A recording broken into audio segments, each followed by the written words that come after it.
Chapter 283. The latest chapter of this book is not finished yet. For more exciting content, please scan the QR code below to download the app. Novels are updated at a faster rate. Millions of novels can be read for free. Novels with connotations that can't be found online are all available here. Gu Changqing's hand fell on empty air, and it froze beside his temple for a long time. Gu Yan didn't say a word or look at him. It wasn't hard to feel Gu Yan's resistance. However, Gu Changqing wasn't sure if this resistance was only directed at him or at all men.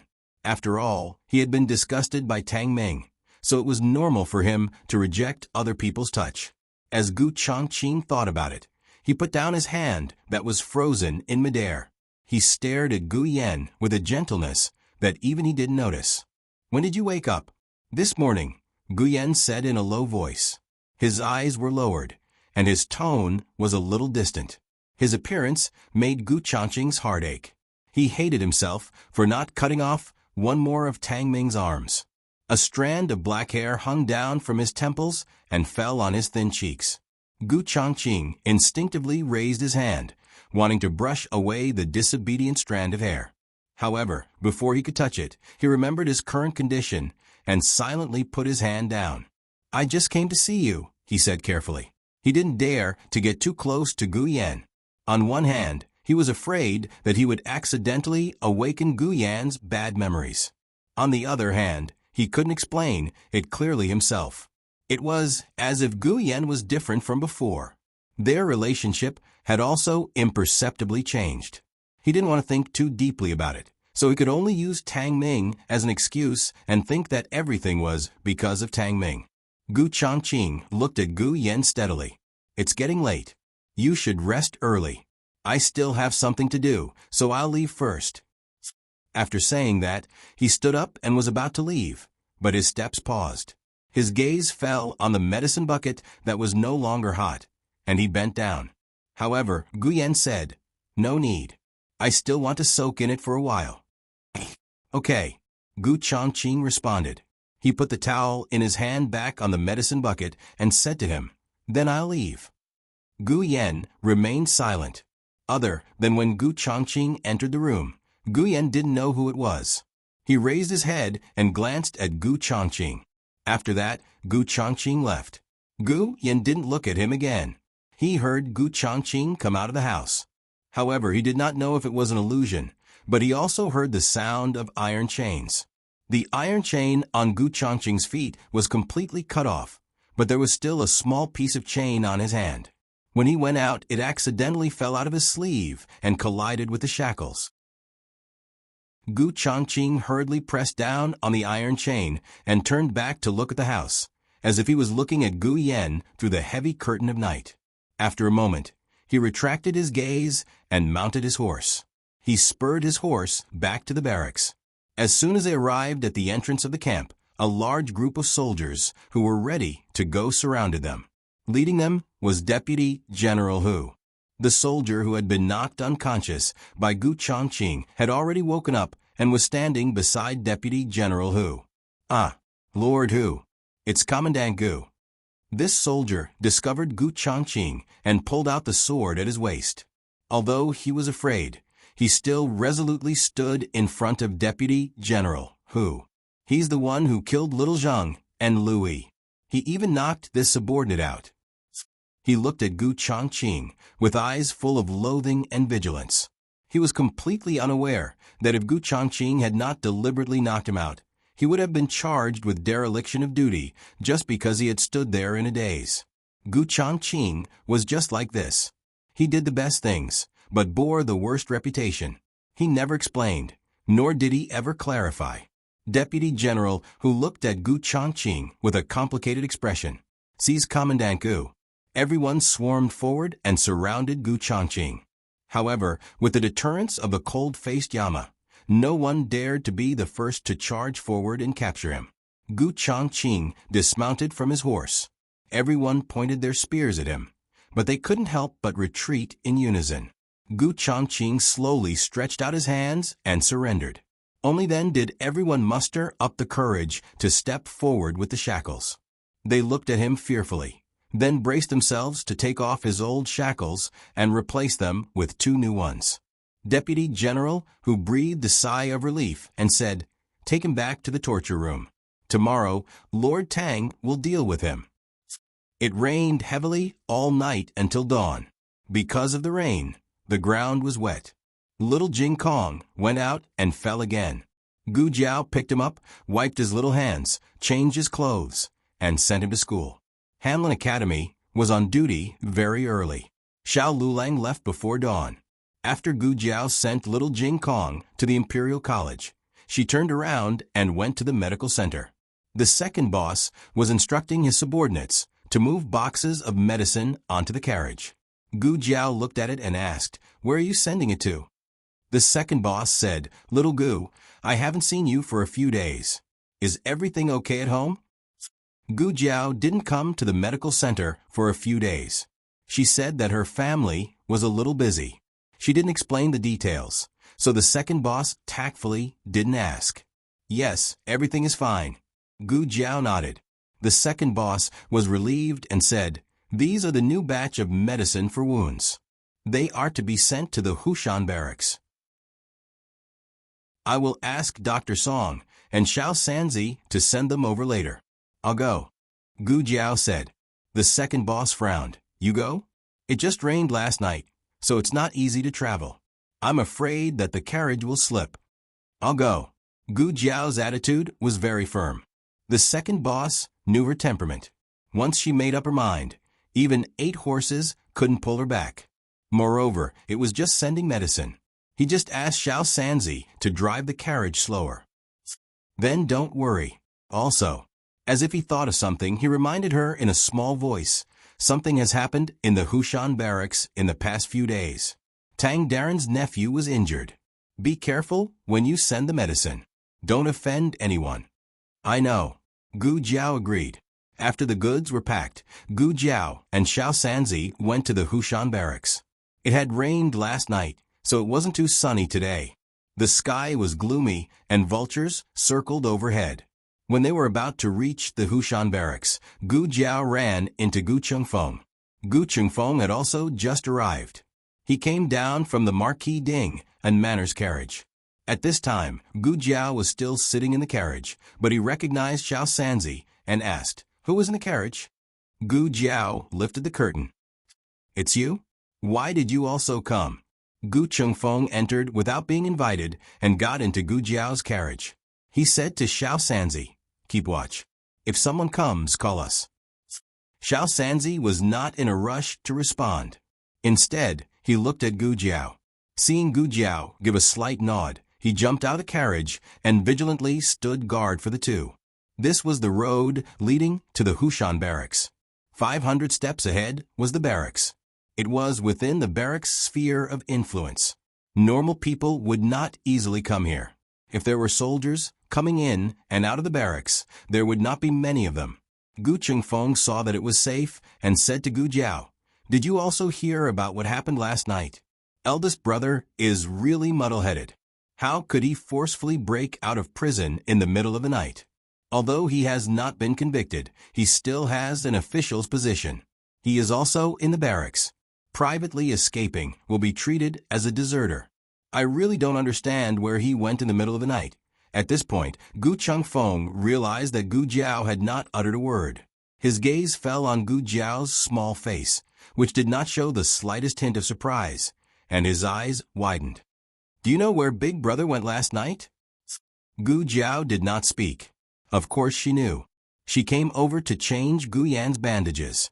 Just as she walked to the door, she saw Gu Chongqing urging his horse to leave in front of her. Gu Chongqing had already passed by, so he did not see her. Although there was no news outside, she had treated Tang Ming's injuries before. She guessed that Gu Chongqing was the one who injured him to this extent. She also guessed that Gu Chongqing might be locked up in the barracks for investigation. A person under investigation should not be able to leave the barracks without permission. She came today to see how Gu Chongqing was doing. "Big Brother didn't go to Jade Water Alley, did he?" Gu Chengfeng asked tentatively. Seeing Gu Jiao's tacit agreement, he stood up with a swish. Did he go to see Gu Yan? He stood up too quickly and forgot that he was in the medical center's carriage. It was not as tall as the Marquis Fu's carriage. His head hit the roof of the carriage, and he gasped in pain. He screamed. He did not know if it was because of the pain or because he was mad that Big Brother went to see Gu Changqing. Are you done screaming? Gu Jiao looked at him indifferently. Gu Chengfeng snorted. How can I scream as loud as you? A certain someone has already forgotten about grabbing my ear and screaming crazily the whole way after sobering up. Gu Chengfeng sat down again. After venting his emotions, he was only left with confusion and dejection. You should know that Big Brother is locked up, right? Big Brother escaped from prison last night. His nature is equivalent to desertion and should be executed, not to mention that he killed someone. Gu Jiao frowned. He killed someone? Gu Chengfeng lowered his head and said sadly, he killed 2 soldiers guarding him. Last night, the news reached the Marquis Fu. Grandfather rushed over overnight and did not return this morning. I guess that things did not go well, so I wanted to come see Big Brother. I thought you knew. I did not know. Gu Jiao would never have expected that Gu Changqing would kill someone to escape from prison. This did not seem like something he would do. How could Gu Chengfeng not think so? He said, I do not believe that Big Brother would willfully kill the innocent. Grandfather also does not believe it. However, there are witnesses and evidence. It is said that someone personally saw Big Brother holding a bloody sword and standing next to 2 dead soldiers. However, Big Brother did not kill the soldier who witnessed it. If Big Brother was really so crazy as to willfully kill the innocent, why would he leave a witness? Gu Jiao was silent. Gu Chengfeng's analysis was very reasonable, but there needed to be people willing to believe it. Gu Changqing killed Tang Ming first and thoroughly offended Marshal Tang. Marshal Tang would not let go of this great opportunity to execute Gu Changqing. Gu Jiao said, let's see him first. Gu Chengfeng did not have any objections. All right, I will bring you in. Gu Chengfeng originally thought that since he was the young master of the Marquis Fu, bringing a servant girl into the barracks should not be a problem.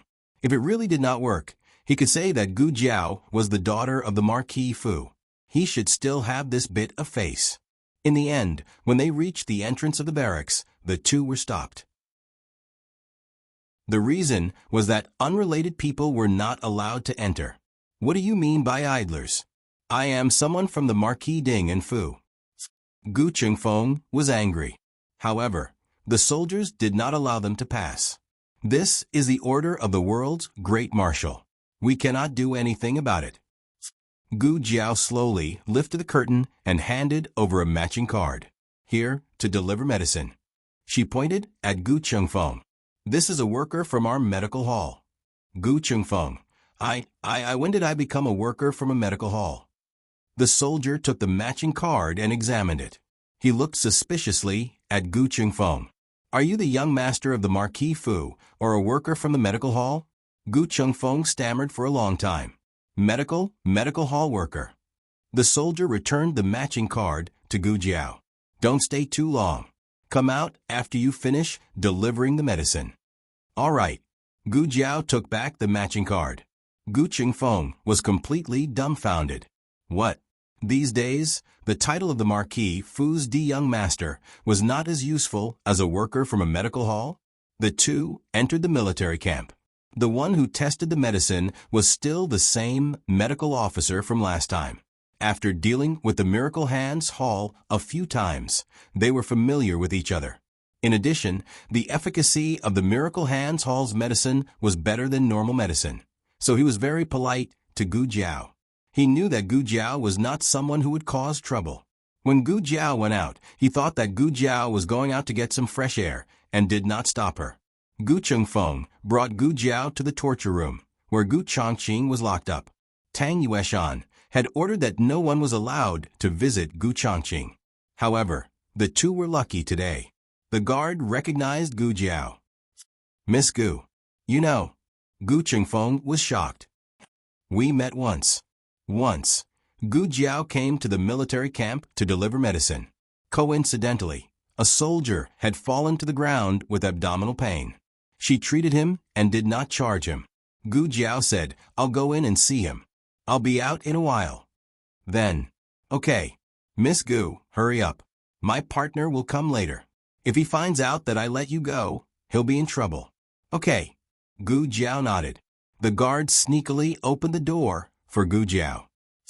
"Go ahead, Miss Gu," Gu Chengfeng thought to himself. The two of them entered the torture room. Gu Chongqing was alone with his back against the wall. He sat on a straw mat that emitted a moldy smell. The door of the torture room was opened and the glaring light shone in, but he did not even lift his eyelids. "Brother." When he heard Gu Jiao's voice, he turned his head with a sullen face. When he saw that Gu Jiao was there too, his face turned colder. "What are you doing here?" It had only been a few days since they last met, but Gu Chongqing looked so haggard that he seemed to be a different person. His cheeks were stained with blood, his lips were chapped, and his eyes were lifeless. Stubble had also grown around his lips. The faint green circles made Gu Chengfeng's heart ache. "You shouldn't have come. Hurry up and go back." Gu Chongqing forced himself to suppress the tumultuous emotions in his heart. He coldly turned his face away, not looking at Gu Jiao and Gu Chengfeng.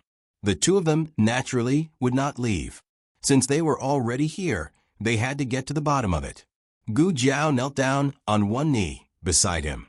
She put the small basket on the ground and took out a water bag from it for him. "I'm not thirsty," Gu Chongqing said. Gu Jiao put the water bag on the straw mat beside him.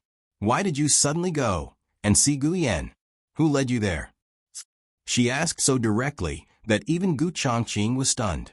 Gu Jiao said, "It's fine if you don't tell me. I'll investigate it myself." Gu Chongqing's heart tightened. He said, "Don't investigate it. Don't get involved." Gu Jiao looked at him and said, "Then tell me." Gu Chongqing hesitated for a long time. He closed his eyes and said slowly, "It's Fei Shuang." Cough. Gu Chengfeng choked. Fei Shuang? Gu Chongqing said, "That's right. I fought with him.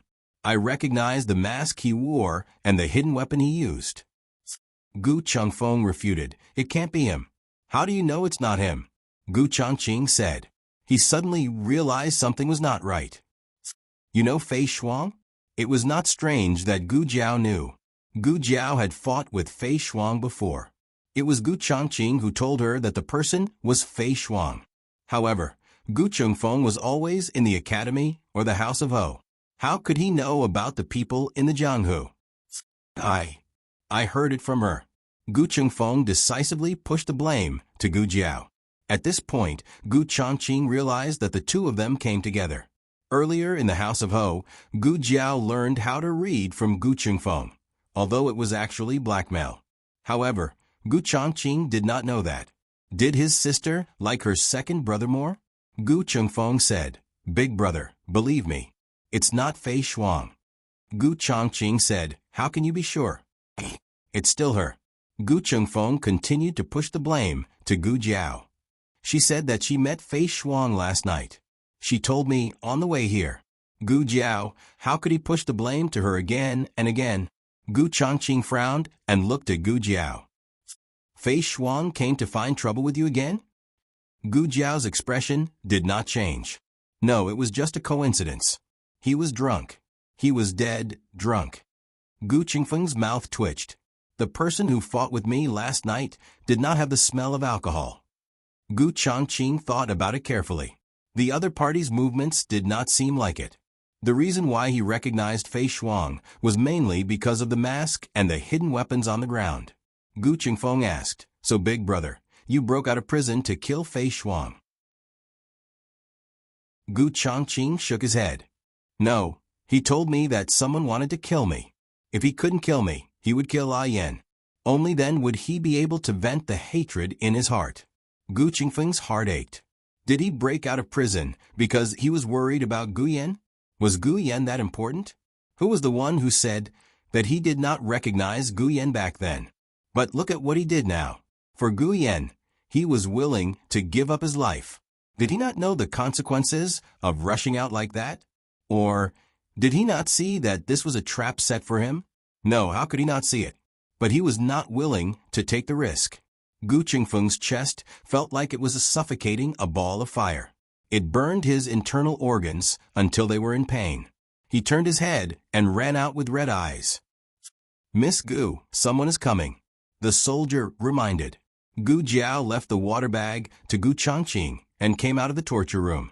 Gu Qingfeng wiped his tears and walked forward angrily. Ignore me. Gu Jiao, I don't want to talk to you either. The latest chapter of this book is not finished yet. For more exciting content, please scan the QR code below to download the app. Novels are updated faster and more complete. Millions of novels are free to read. Novels with content that you can't find online are all available here. https://www.zhbqg.com/89642_8964/112455478. HTML Genius memorized this website's address in 1 second. www.zhbqg.com Bikugo mobile reading website. zhbqg.com. Chapter 284. The latest chapter of this book is not finished yet. For more exciting content, please scan the QR code below to download the app. Novels are updated faster. Millions of novels are free to read. Novels with content that can't be found online are available here. After walking for a long time, Gu Qingfeng suppressed the anger and jealousy in his heart, but he was still angry. Who is the one who stabbed him in the back? Not only did he plot against my brother, but he also framed me. This is too abominable. If I find him, I will tear him into pieces. This matter was indeed very strange. It was not strange to set a trap for Gu Changqing. After all, there were many people who wanted to kill Gu Changqing. But to pretend to be Fei Shuang and set a trap for Gu Changqing was somewhat thought-provoking. Did the other party unintentionally pretend to be Fei Shuang, or did he know who Fei Shuang was and deliberately pretended to be Fei Shuang? Gu Jiao and Gu Qingfeng each had their own thoughts. Suddenly, a strong and tall figure walked towards them. Gu Qingfeng looked up and was instantly stunned. Grandfather. The old duke had just finished arguing with Tang Yueshan and was now angry. When he saw Gu Qingfeng with a little girl, he walked over with a cold face. When he came closer, he realized that it was the little doctor who treated the emperor's head injury on the street. The old duke did not have a good impression of the little doctor. She said that someone wanted to harm her, but she did not hand it over to the authorities. Instead, she punished herself. He wanted to arrest her, but she resisted, causing him to whip the emperor's head.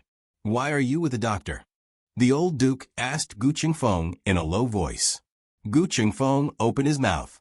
Only then did he remember that the two of them had probably never met before. He hesitated for a moment before introducing her. Grandfather. She's Gu Yan's elder sister.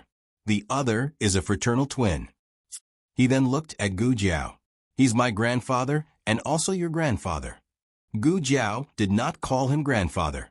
The old duke's eyebrows furrowed. This girl was actually his granddaughter? The old marquis did not think that Gu Jiao had recognized him long ago. After all, in his impression, Gu Jiao had only met him once, and that time, neither the emperor nor Marquis Xianping had called him by name. But since Gu Qingfeng had already introduced him, could it be that she didn't even know how to call him grandfather? After all, the old marquis didn't care about this granddaughter of his. He didn't have any expectations, so there wasn't much disappointment. If she didn't call him that, then so be it. He didn't care. What are you doing in the barracks? Old marquis asked. To deliver the medicine, Gu Jiao said. Yes, she was a doctor. If this granddaughter had grown up in the Marquis Fu, he definitely would not have allowed her to become a doctor. The old marquis was deeply troubled by Gu Changqing's matter and did not have much time to spend on a granddaughter who was not even close to him. He said to Gu Qingfeng, "Who allowed you to come to the barracks? Without my orders, you are not allowed to come to the barracks again." But no buts. The old marquis forcefully stopped Gu Qingfeng's words.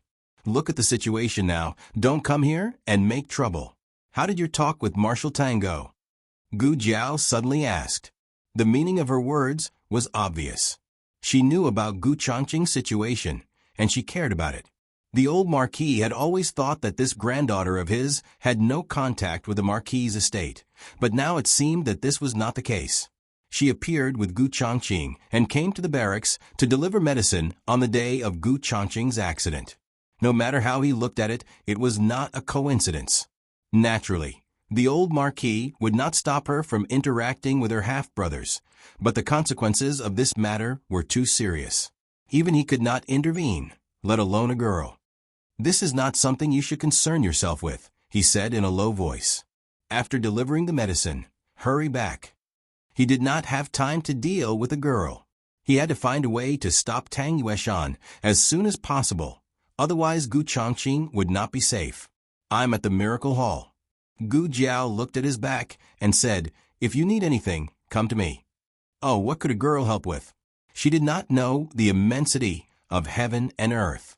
The old Marquis took Gu Chengfeng with him and left without looking back. Gu Jiao waited for the medical officer to finish examining the wound medicine and got into the carriage to leave. Perhaps it was because she slept too late last night. Gu Jiao fell asleep in the carriage. Then she had a dream. In the dream, the Gu family did not find the real murderer. Gu Changqing was forced into a desperate situation. There were witnesses and material evidence.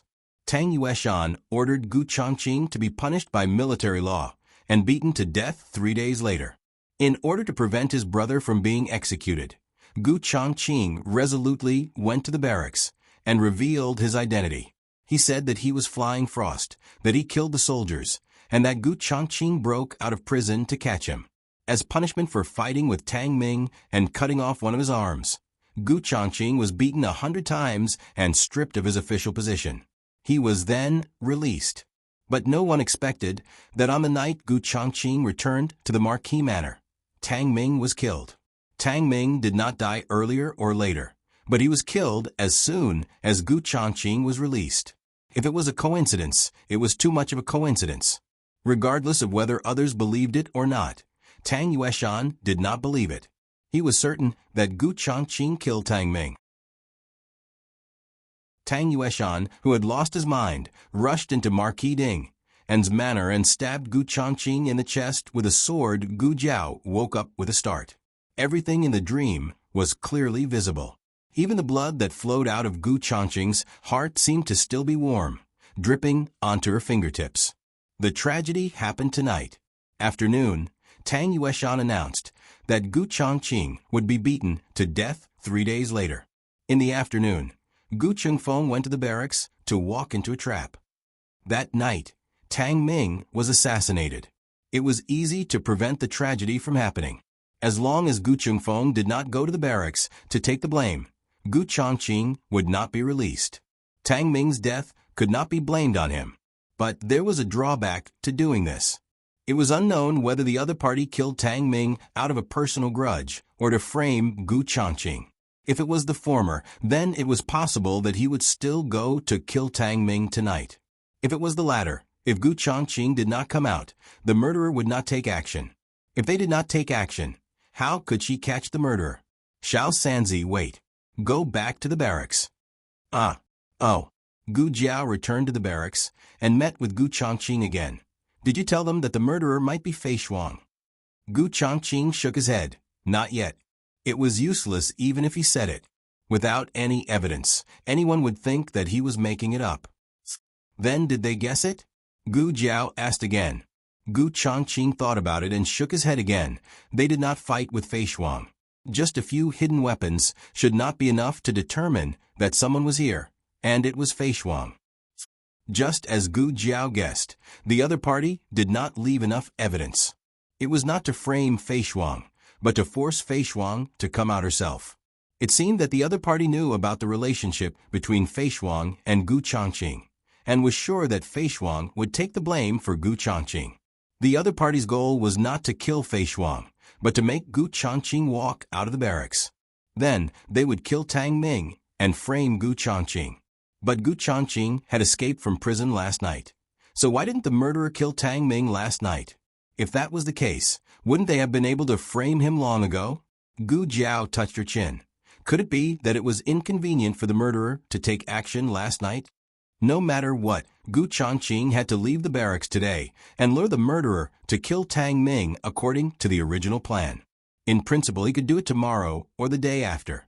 But since the murderer seemed to be in an inconvenient situation last night, Gu Jiao was worried that it would be inconvenient for him to do it tomorrow or the day after.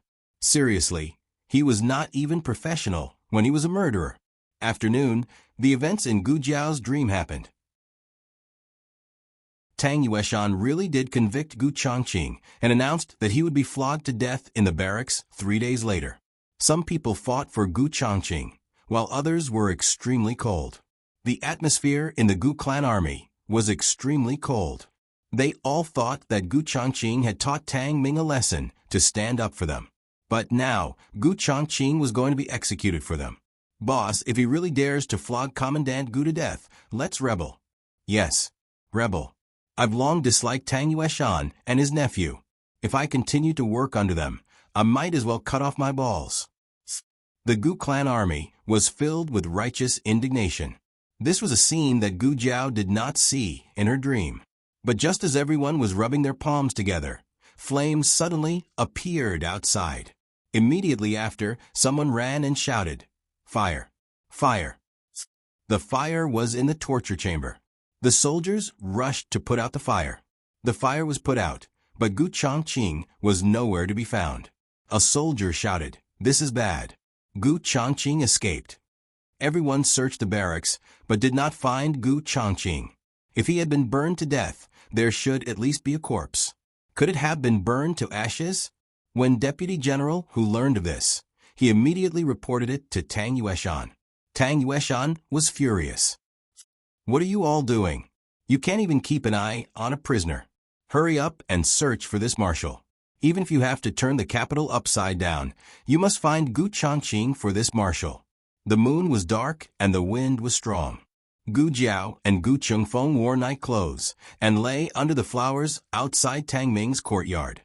They had been lying in ambush for a full 2 hours. Will it work or not?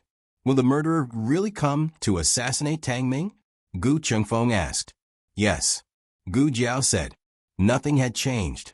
Gu Changqing had been sentenced to death, and Gu Changqing had left the barracks. The only difference was the way he left, but Gu Jiao did not think that this would affect the murderer's performance. Gu Chengfeng whispered, "It's almost midnight now. Other than seeing people from the Tang residence coming and going, we don't see a single shadow of the murderer." Yes, in the dream, Tang Ming had been killed before midnight, so it should be now. Why hadn't the murderer shown himself yet? Wait. People from the Tang residence came and went. Gu Jiao stood up. This is bad. The murderer is inside. He's from the Tang residence. Tang Ming deserved to die, but he could not die tonight. The latest chapter of this book is not finished yet. For more exciting content, please scan the QR code below to download the app. Novels are updated at a faster rate. Millions of novels are free to read. Novels with connotations that can't be found online are all available here. https://www.zhhbqg.com/89642_8964226/112452620. HTML Genius memorized this website's address in 1 second. www.zhhbqg.com Biku Go mobile reading website. zhhbqg.com. Chapter 285. The latest chapter of this book is not finished yet. For more exciting content, please scan the QR code below to download the app. The novel will be updated even faster. Millions of novels will be read for free. All the novels that can't be found online are available here. There was no light in the dark room, and the incense stove emitted a faint medicinal fragrance. Tang Ming was wrapped up like a dumpling, and he fell asleep in pain. He was completely unaware that a dark shadow was quietly approaching him. That dark shadow silently came to the bed and raised the dagger in his hand. The dagger flashed coldly and reflected in Tang Ming's eyes. Tang Ming opened his eyes in shock. "Who is it?" That person covered Tang Ming's mouth with one hand and held the dagger tightly with the other. He stabbed it viciously toward Tang Ming's stomach. Tang Ming struggled, but he was seriously injured. How could he have any strength left? Just as the dagger was about to stab into his body, the window was suddenly knocked open. A dart flew in and hit that person's wrist. That person's wrist was cut.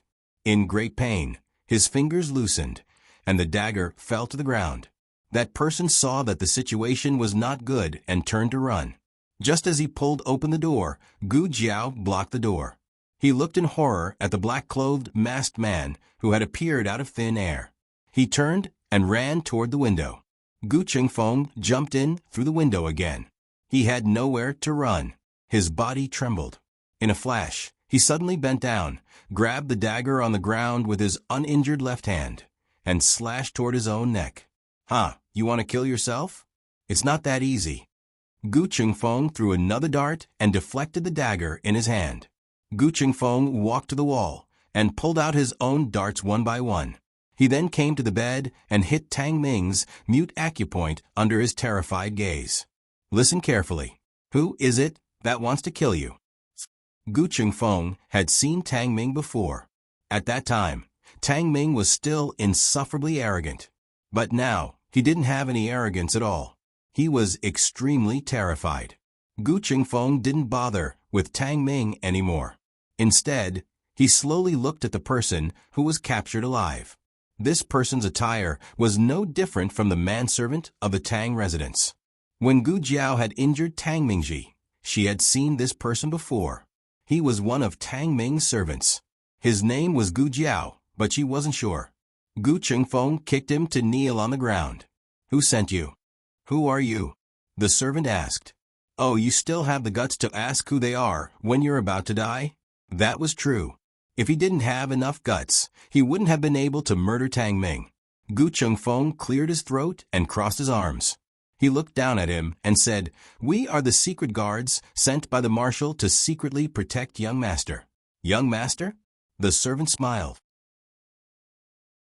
"Master never calls him young master.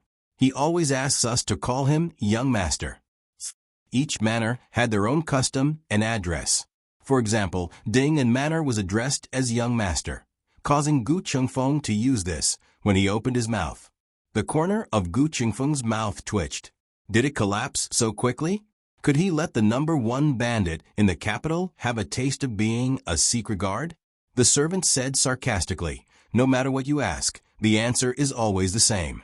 If you want to kill me or cut me up, it's up to you. If I spit out half a word, then you have the ability." Gu Qingfeng's teeth ached. This was this father's first interrogation, yet he encountered such a hard nut to crack. "Can't you be a bit more reasonable?" Gu Jiao did not say anything. She walked directly in front of the servant and waved her hand. A syringe fell from her sleeve and stabbed into the other party's shoulder. "What is this?" Gu Qingfeng asked with wide eyes. "A hallucinogen," Gu Jiao said. There was something else added inside. It was something that the organizations in her previous life used to train agents or interrogate opponents. However, it was not effective on everyone. Some people's hallucinations were too strong and would not be able to communicate with the outside world. Like this, they would not be able to get anything out of them. However, the servant in front of her did not seem to have it that serious. His eyes became blurry, but he could still hear the voices of the two people. "Who told you to come?" Gu Jiao asked. Old master," the servant said with a dazed expression. Then he began to laugh foolishly. "It's that effective." Gu Qingfeng's phoenix eyes widened. "Striking while the iron was hot?" he asked. "Which old master?" The servant said, Old master." Who else could be called Old Yuan by the servant of the Tang Manor? Gu Qingfeng was stunned. Wasn't this Tang Ming Old Master Tang's biological son? How could a father lay his hands on his own son? Gu Qingfeng had deeply experienced his own father's bias. However, no matter how biased Marquis Gu was, he would never have any ill intentions towards his own son. As the saying went, even a vicious tiger would not eat its cubs. Was old Master Tang crazy? He went to look at Tang Ming on the bed and saw that he had fainted at some point. He probably did not hear the servant's words. Gu Jiao's reaction was calmer than Gu Qingfeng's. After all, she was someone who had died once, and her parents in her previous life were people who could push her to hell. She walked over and picked up the dagger on the ground. Gu Qingfeng was still in disbelief. Did he make a mistake? Or is there something wrong with your medicine? Gu Jiao said, "There's nothing wrong with my medicine." He probably didn't make a mistake either. How could he make a mistake about this kind of thing? He was a servant in the manor. Old Master Tang was paralyzed in bed. He and Old Master Tang would definitely meet in Old Master Tang's room. Gu Qingfeng had exposed the truth with just the word young master. It was clear that he was not someone who was easy to fool. Gu Qingfeng was confused. But why would Old Master Tang want to kill his own son? Who knows? Gu Jiao was not interested in the Tang family's internal strife. She was only concerned about where this dagger had come from. She remembered that in her dream, this was Gu Chongqing's dagger. "Does this dagger look familiar to you?" She handed the dagger to Gu Qingfeng. Gu Qingfeng took it and looked at it carefully. "Aya, isn't this my eldest brother's dagger? Why is it here?" Was he planning to use this dagger to assassinate Tang Ming? It was too scary. His eldest brother wasn't in the military camp, and his eldest brother's dagger had appeared at the crime scene. No matter how he looked at it, his eldest brother would never be able to clear his name. "Who gave it to you?" he asked the servant. The servant muttered, "Old master." Gu Jiao said, "Does your eldest brother often carry it with him?" Gu Qingfeng shook his head. "Not really. This dagger was given to him by grandfather on his 12th birthday. Eldest brother treasures it very much and has always kept it in his study. He rarely uses it. Third brother and I would occasionally borrow it to play with." "How do you remember that it was 12? Gu Jiao was purely curious. "Because there is a birthday banquet at 12. Gu Qingfeng said. In Zhao country, not every birthday was celebrated grandly. Other than 1 year old. The next big birthday was 12 years old. The third was when women turned 15 and men turned 20. Gu Jiao made an O sound. The original owner of the body had not yet turned 12, so she did not remember this custom. Gu Jiao said, "Old Master Tang has been paralyzed for many years. How did he get this dagger?" It was not strange for him to be able to order a servant around, but to reach into Marquis Ding and Fu, he probably did not have the ability. "You mean that there is someone else behind this?" Gu Qingfeng frowned. Old Master Tang wanted to kill Tang Ming. Gu Qingfeng could not guess his motive, but someone was working with Old Master Tang to frame Gu Chongqing. This goal was very clear. Someone was deliberately trying to sow discord between Marquis Ding and Fu and the Marshal's Fu. Marquis Ding and Fu was the Emperor's left arm, and the Marshal's Fu was Empress Dowager Zhuang's right arm. In other words, someone wanted to see the Emperor and Empress Dowager kill each other. Gu Jiao found Tang Ming's dagger in the room and placed it in the servant's hand. "Let's go." Gu Qingfeng looked at the servant and said, "We're leaving just like this? What about him?" Gu Jiao put away Gu Chongqing's dagger. "The effects of the medicine will last for another 2 to 4 hours. Let Tang Yueshan find out for himself." Gu Qingfeng thought it was feasible and planned to leave with Gu Jiao. However, as soon as he opened the door, he quickly closed it again. He nervously said in a small voice, "Someone is coming." Gu Jiao looked around. "Go to the wardrobe." Tang Ming's wardrobe was large enough that it was not a problem for the two of them to squat in. The wardrobe had a pattern of openings. The two of them could see the situation inside the room from behind the openings. The person who came was Lady Tang. At this time, it was very late. However, her son was seriously injured. As a mother, she could not sleep at night. It was normal for her to be unable to resist coming over to take a look. As soon as she entered the room, she saw a servant kneeling on the ground with a dazed expression. He was holding a dagger in his hand and was mumbling something that she did not know. Her expression changed. Her first reaction was to throw herself to the side of the bed to see if Tang Ming was okay. Tang Ming had already fainted and could not respond to her. However, Tang Yueshan, who had just returned to the mansion, heard her call and quickly rushed over. When he entered the room, Lady Tang had just taken a dagger from the servant's hand.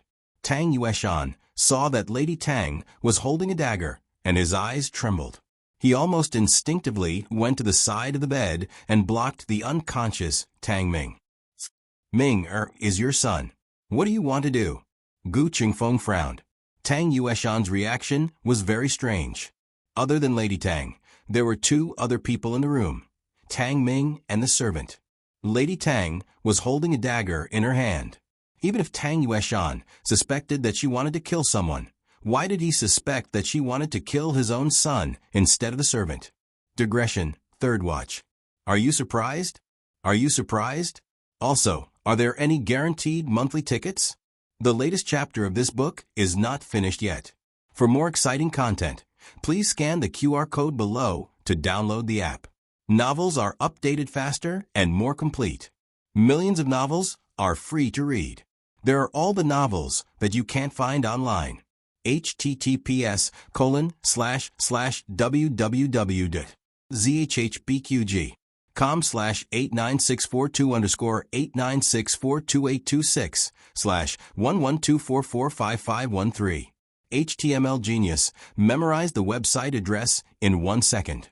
www.zhbqg.com Biku Go mobile reading website. zhbqg.com.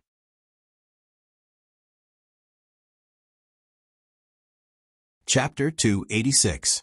The latest chapter of this book is not finished yet. For more exciting content, please scan the QR code below to download the app. Novels are updated faster. Millions of novels are free to read. There are all kinds of novels that can't be found online. After all, Mrs. Tang was just a housewife. She was not shrewd or scheming. Being doubted by Tang Yueshan, she felt wronged and couldn't help but argue. I didn't want to kill Ming then this dagger. Tang Yueshan's eyes fell on the gleaming dagger in Mrs. Tang's hand and suddenly realized something. He abruptly looked at the servant kneeling on the ground and kicked him. Bastard! Are you going to kill Ming? The servant was already unconscious. He fell to the ground and spat out a mouthful of blood. He just smiled foolishly and said, "Kill. I killed the young master." The servant was the son of a servant in the mansion. Tang Ming asked him to serve him. He didn't expect that he would raise such a scourge. Who ordered you to kill the young master?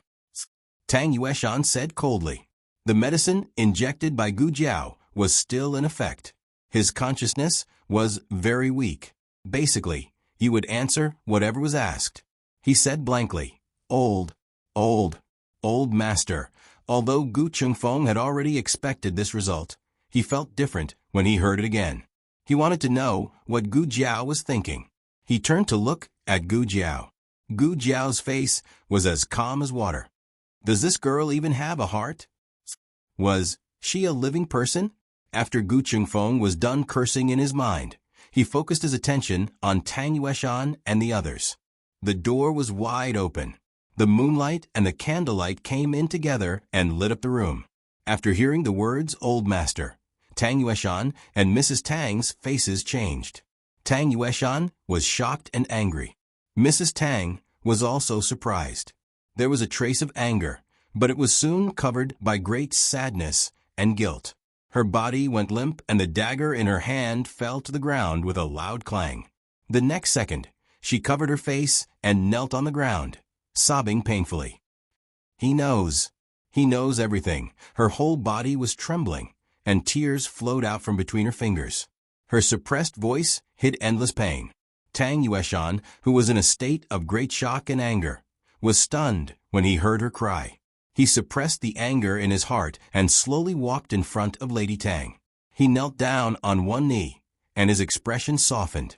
When Gu Qingfeng saw this, he vaguely felt that something was strange. However, he had never experienced this kind of thing and had not heard much about it. So he did not react for the time being. Gu Jiao more or less understood. Tang Yueshan reached out his hand and hesitated for a moment. In the end, he put it down and gently patted her shoulder. Don't cry. Madame Tang cried even louder. She seemed to be crying out all the grievances she had suffered in her life. It's my fault. It's my fault. I don't have the face to live in this world. It's all my fault, Gu Chengfeng asked Gu Jiao with his eyes. What's going on? Gu Jiao, see for yourself. Gu Chengfeng, fine, I'll look by myself. Petty. Madame Tang cried her heart out. She was heartbroken. Tang Yueshan showed a rare look of helplessness. He did not know how to comfort her. After a long while, he squeezed out a few words. It's not your fault. Madame Tang cried breathlessly. How is it not my fault? I shouldn't have. Shouldn't have what? Even on such a night, in such a scene where the scars were exposed, she still found it difficult to talk about what happened in the past. She married into the Tang family at the age of 16 and became a living widow at the age of 17. In the first year of their marriage, they had a period of enviable days. However, things did not go as she wished. Her husband fell off a horse and became paralyzed. 1 day or 2 was not a big deal, but 1 year, 2 years, she was a living person. She also needed to be comforted. She could not bear the loneliness. Tang Yueshan was more thick-skinned than she was. There were some things he could say. He sighed and said, How can I blame you for what happened in the past? I forced you to do it. It was a long story. Once on the way home, he accidentally bumped into his eldest sister-in-law and a man watching an opera together. The two were acting intimately. It was obvious that something was wrong. At that time, he was also young and impetuous. He happened to be drinking with his colleagues. His mind was not so clear. He rushed over and beat the man. Then he asked his eldest sister-in-law why she betrayed his brother. She could not bear the loneliness? She liked to seduce men so much? She was so. In short, the bastard said a lot. He did not know whether it was his eldest sister-in-law's struggle that disturbed his mind or the strong liquor that destroyed his mind. When he came to his senses, the mistake was already made. After that, his eldest sister-in-law became pregnant. In order not to let his eldest brother find out, they gave him some medicine, saying that they wanted to leave him an heir. His eldest brother believed it. He really thought that his eldest sister-in-law was pregnant with his child. During her pregnancy, his eldest sister-in-law regretted it more than once and wanted to abort the child. Even after giving birth, she was very cold to the child. It was only when Ming-er slowly learned how to smile and call her mother that her heart softened. But after all, he had learned a lesson from the past. He was worried that his eldest sister-in-law would not want to see the child and would think that he was a bastard. So he took Ming-er to his courtyard. When did his eldest brother find out? Was it when he raped his eldest sister-in-law several times after Ming-er grew up? Tang Yueshan clenched his fists, stood up, and strode out the door. Mrs. Tang's face changed. She seemed to realize something. She rushed over and hugged Tang Yueshan's leg. Don't kill him. Don't. Tang Yueshan clenched his fists. His eyes were blazing. I admit that I've wronged him, but you've seen how I've treated him all these years. If he sends someone to kill me, I won't hold it against him. But he wants to kill Ming. Mrs. Tang cried and begged. I beg you, let him live. He is already living a life worse than death. Please don't kill him, Tang Yueshan sneered. Maybe he wants to die. Instead of living in pain, it is better to give him a quick death. Mrs. Tang hugged Tang Yueshan's leg tightly. Her tears fell on his clothes. He is Ming-er's father. If you kill him, what will happen to Ming-er? Tang Yueshan said coldly. I am his father. Gu Chengfeng was so absorbed in listening that he did not notice that his hair tie had loosened. A strand of hair suddenly fell, brushing his face and scratching the tip of his nose. He felt itchy on the tip of his nose and could not help but shiver. Achoo! It was over. It was all over. Gu Chengfeng closed his eyes tightly. He wished he could become bald like Gu Chunlin. Tang Yueshan and Mrs. Tang were also startled by the sudden sneeze. Mrs. Tang's crying stopped abruptly. The servant was by the bed. The sneeze came from the wardrobe opposite. Mrs. Tang stood up. Her face was pale. Tang Yueshan stood in front of her and looked at the wardrobe vigilantly. "Who is it? Come out." There was no movement from the wardrobe. Tang Yueshan unleashed a gust of wind from his palm without hesitation. His powerful inner force swept toward the wardrobe like a raging wave. The moment the wardrobe door was smashed into pieces, several darts flew out at high speed. Using the cover of the darts, Gu Chungfeng pulled Gu Jiao out of the cupboard in a flash. He flashed out of the room. Tang Yueshan was slow to dodge the darts, but he still chased after them quickly. Although he was fast, he recognized that one of the men in black was the assassin who killed Ming that night. Tang Yueshan gritted his teeth. Well, I was looking for you. How dare you come into my room? If I don't catch you today, I will have wasted half my life on the battlefield." Tang Yueshan chased after them with the masters in his residence. Gu Chungfeng's lightness skill was not bad, but the masters in his residence were not weak either, especially when they brought archers. The cavalry of Marquis Xuanping's residence and the archers of the marshal's residence were famous in the Six Kingdoms. Rows of strong bows were drawn, and arrows came whistling down from the sky. The whole street was filled with a murderous rain of arrows. The two of them had to duck into an alley. With their backs against the wall and ears filled with the sound of arrows, Gu Qingfeng's heart was pounding. That's terrible.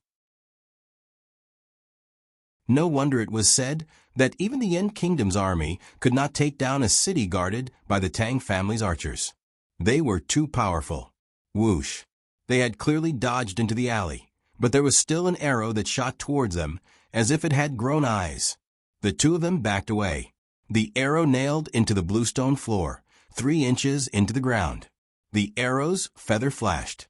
Even Gu Jiao, who had seen firearms, had to admit that the Tang family's archers were powerful. This was much more murderous than the night they chased after her.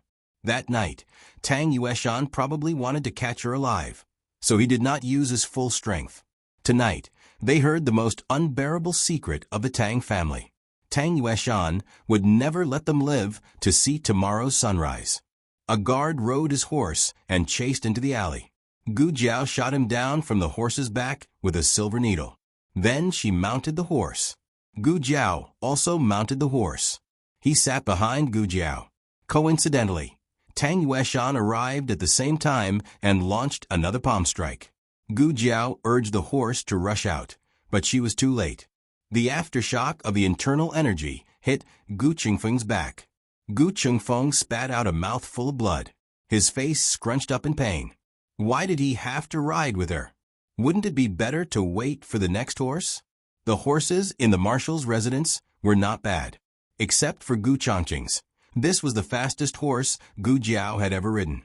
The horse ran fast, but the way it moved was a bit strange. Gu Chungfeng looked at the curvy horse and asked suspiciously, "Do you know how to ride a horse?" Gu Jiao said honestly, "No." "What?" Gu Chungfeng was confused. Gu Chungfeng was about to die from the bumpy ride. He felt as if his internal organs were about to shift. Tang Yueshan's punch did not cause him too much internal injury, but this girl's ride on the horse was about to seriously injure him. After a while, Gu Chungfeng felt that the scenery was not right. "Where are we going?" "The palace," Gu Jiao said. Gu Chungfeng said, "Why are we going to the palace? Are you crazy? When we get to the palace, we won't be able to escape." Hey, can't you stop? Stop right now. Stop. Ah. This stupid girl. Gu Jiao had been to the palace several times, and each time she deliberately took a different route. She knew which was the shortest. However, Tang Yueshan had also thought of what she had thought. Moreover, Tang Yueshan was born and raised in the capital. No one knew the layout of the capital better than him. When they were about half a mile away from the palace, Tang Yueshan and his men caught up with Gu Jiao and Gu Chungfeng. Tang Yueshan quickly outflanked the two of them and the horse. The archers of the Tang residence were ready. They drew their bows to their fullest and nocked at least 3 arrows on each string. If the arrows were aimed at the 2 of them, they would be shot full of holes.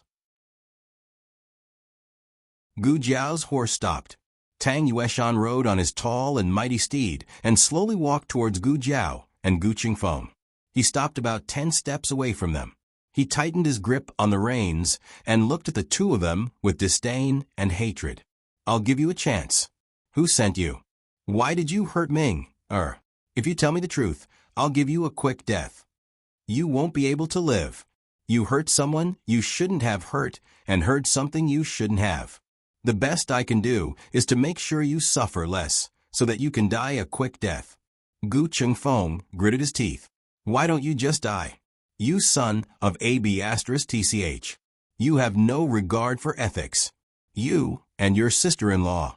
Bang. Tang Yueshan opened his palm. The force of his palm went through Gu Jiao and knocked Gu Qingfeng to the ground. Was he trying to hit a cow through a mountain? Gu Jiao estimated Tang Yueshan's strength in her mind and concluded that she was no match for him at the moment. Gu Jiao thought for a moment and took out a small notebook from her pocket. She wrote with a charcoal pencil. Fine, I'll confess. Tang Yueshan thought. Is she a little mute? Gu Jiao scribbled 2 lines of words. Someone ordered us to come here. That person is... Gu Jiao's handwriting was crooked and Tang Yueshan struggled to read it. He couldn't help but lean forward to see whose name was at the end. Gu Jiao jumped up and held a scalpel in her hand. She rode on Tang Yueshan's horse and pressed the scalpel against Tang Yueshan's neck from behind. Great, he fell into her trap. Little mute, you've got some skills. But if you think you can control him like this, you're too naive. Tang Yueshan grabbed Gu Jiao's scalpel and threw Gu Jiao off the carriage, ignoring the risk of losing his hand. He jumped down from the air. Shoot. Gu Jiao asked, aren't you afraid of being shot like a hedgehog? Tang Yueshan sneered. I'm wearing the golden silk armor. It's invulnerable. Gu Jiao thought, I'm sorry. I lost to the equipment. Thousands of arrows were about to be fired. The blood drained from Gu Qingfeng's face. At this moment, the palace gates suddenly opened. A heavy, ancient rumble could be heard, as if an emperor's door had opened in the dark night. The Empress Dowager has arrived. Digression Empress Dowager. Do I have a monthly ticket? The latest chapter of this book is not finished yet. For more exciting content, please scan the QR code below to download the app. Novels are updated faster and more frequently. Millions of novels are free to read. You can find all the novels that you can't find online. https://www.zhbqg.com/89642826/112429243. HTML Genius. Memorize the website address in 1 second. www.zhbqg.com Bikaj Mobile Reading Website. zhbqg.com.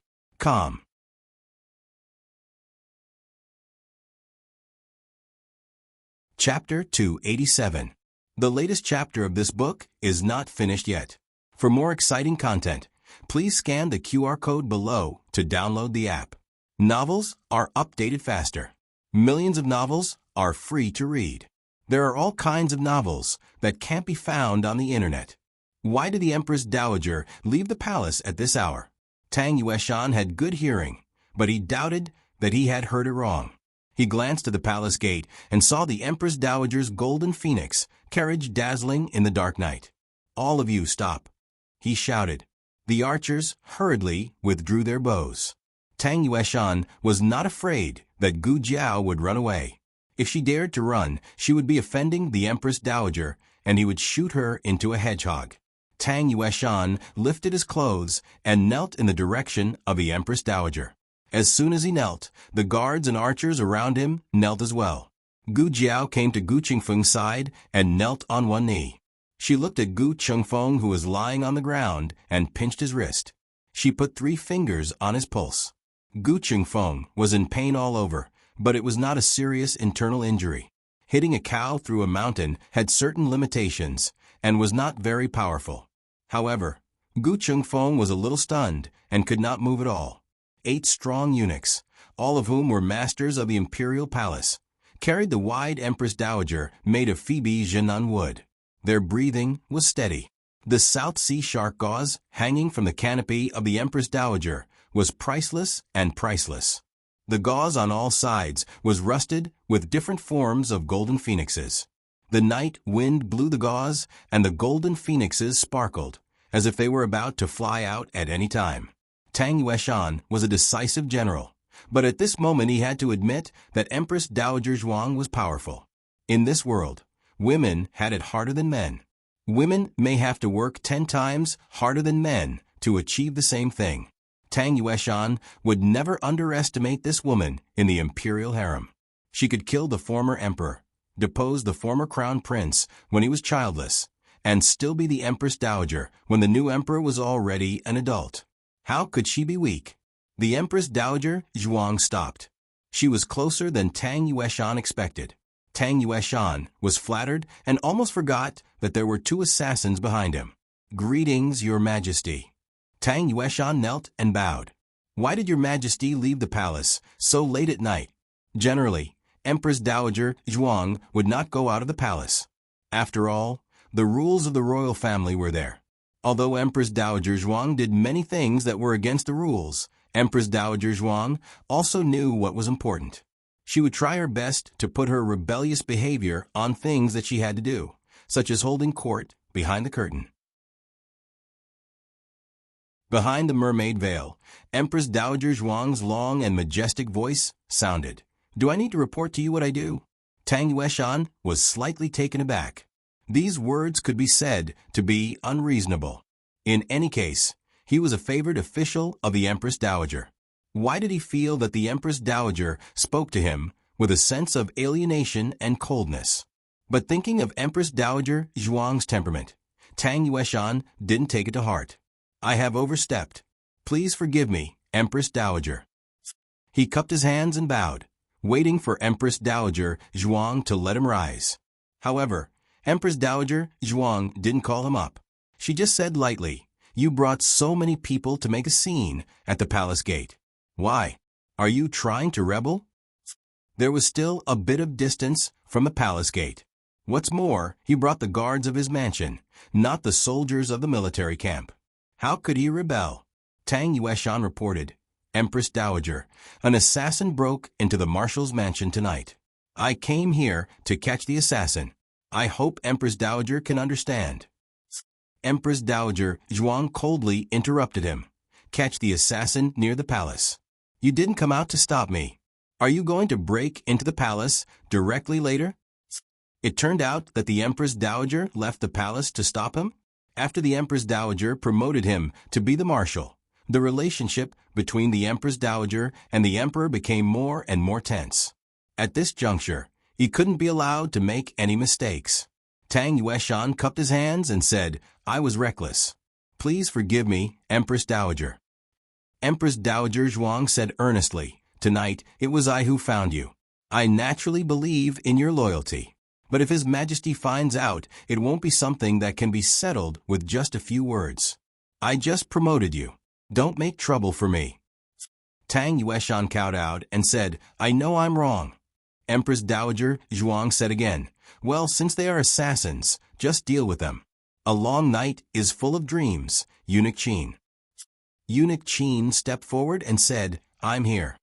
Empress Dowager Zhuang ordered, "Drag the 2 assassins into the forest and deal with them. Do it cleanly." "Yes." Eunuch Qin bowed and waved the horsetail whisk in his hand. He pointed to 4 bodyguards and said, "Come with me."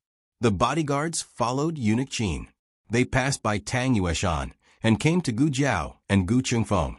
Gu Chengfeng covered his chest that was about to explode and said with difficulty, "Wait, you can't kill us." What are you?" Eunuch Qin pinched a handkerchief and blocked Gu Chengfeng's mouth. Gu Chengfeng was dragged into the forest not far away. Gu Jiao was also taken there. There was the sound of swords being unsheathed in the forest. Cold light flashed. The 2 assassins didn't even have time to scream before their throats were slit. After a short while, the two guards who were in charge of the execution came to report. Their swords were still dripping with blood, and the blood was still steaming. Although the trail was broken, it was not necessarily a bad thing. They would not have the chance to reveal his secret in front of the Empress Dowager. "Do you have anything else?" Empress Dowager Zhuang asked. Tang Yueshan hurriedly said, "No, I'll take my leave." The assassins were dead. Now he could follow Gu Changqing's trail without worry. In the forest, Gu Chengfeng saw Eunuch Qin take out 2 bottles and order 2 bodyguards to collect the chicken blood. Yes, he thought he was going to die. The bodyguards raised their swords and cut down 2 pheasants in the grass. Eunuch Qin said, "Pheasant blood is very fresh.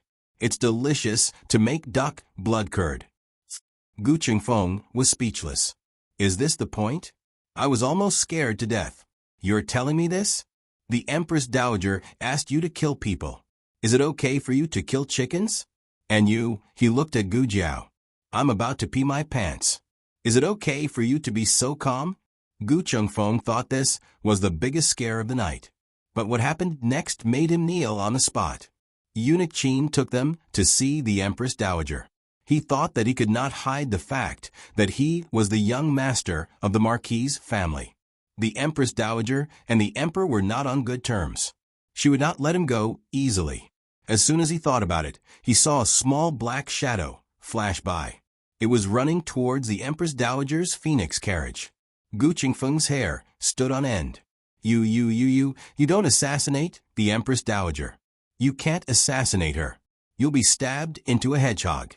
Gu Chengfeng was injured and could not move. He could not stop it. He saw a small black figure rush into the Empress Dowager's phoenix carriage. He covered his eyes and could not bear to watch. However, he did not hear the bodyguards draw their swords for a long time. Instead, he heard the little girl call, "Great Aunt." The voice was clear and sweet, with a bit of cleverness and surprise. Gu Chengfeng suspected that he was hallucinating. He dared to remove the hand covering his eyes and saw the girl sitting beside the majestic Empress Dowager, behind the gauze curtain blown by the wind. The Empress Dowager was still sacred and unapproachable, but she raised her hand and took off Gu Jiao's mask. She held it in her hand and complained, "It's so ugly. Don't you know how to wear a nicer one?" "This one is nice." Gu Jiao said, "I like it. Burn it." The Empress Dowager handed the peacock plume mask to Eunuch Qin. Eunuch Qin took it respectfully. It was not because it was ugly, but because Tang Yueshan saw it. It must be destroyed. Gu Jiao couldn't bear it. The Empress Dowager was not in a hurry to catch up with Gu Jiao. She looked at the dumbfounded Gu Chengfeng and asked, "Who is he?" Gu Chengfeng had been to the medical center and Bishui Alley. Unfortunately, he had never met the Empress Dowager. "Someone I know." Gu Jiao did not reveal Gu Chengfeng's identity. The Empress Dowager gave Eunuch Qin a look. Eunuch Qin understood and came to Gu Chengfeng. He smiled and said, "Young hero, let me send you back." Gu Chengfeng came back to his senses and looked at Gu Jiao. Eunuch Qin smiled and said, "Nothing will happen to her." Gu Jiao only said that Gu Chengfeng was someone she knew. Eunuch Qin did not know the depth of their relationship. He also did not know how much Gu Chengfeng knew about Gu Jiao, so he did not mention her surname and only called her Mississippi. Gu Chengfeng's mind was in a mess. He was still confused about how his sister knew the Empress Dowager. His sister and the Empress Dowager were so close. His sister called the Empress Dowager Great Aunt. His sister. No, she was not his sister. He did not pay attention to Eunuch Qin's words. However, he could see that Gu Jiao would be fine. He cleared his throat and said to Eunuch Qin, "Please send me to the Thousand Sound Pavilion on Luoyang Street." "Okay." Eunuch Qin smiled and agreed. The latest chapter of this book is not finished yet. For more exciting content, please scan the QR code below to download the app. Novels are updated faster. Millions of novels are free to read. Novels with connotations that could not be found on the internet are available here. https://www.zhhbqg com/89642826/112425889. HTML Genius. Memorize the website address in 1 second.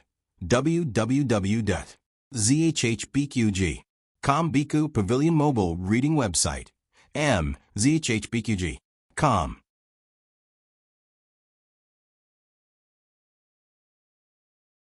Chapter 288. The latest chapter of this book is not finished yet. For more exciting content, please scan the QR code below to download the app. Novels are updated faster. Millions of novels are free to read. Novels with connotations that can't be found online are all available here. The people of the Tang family left.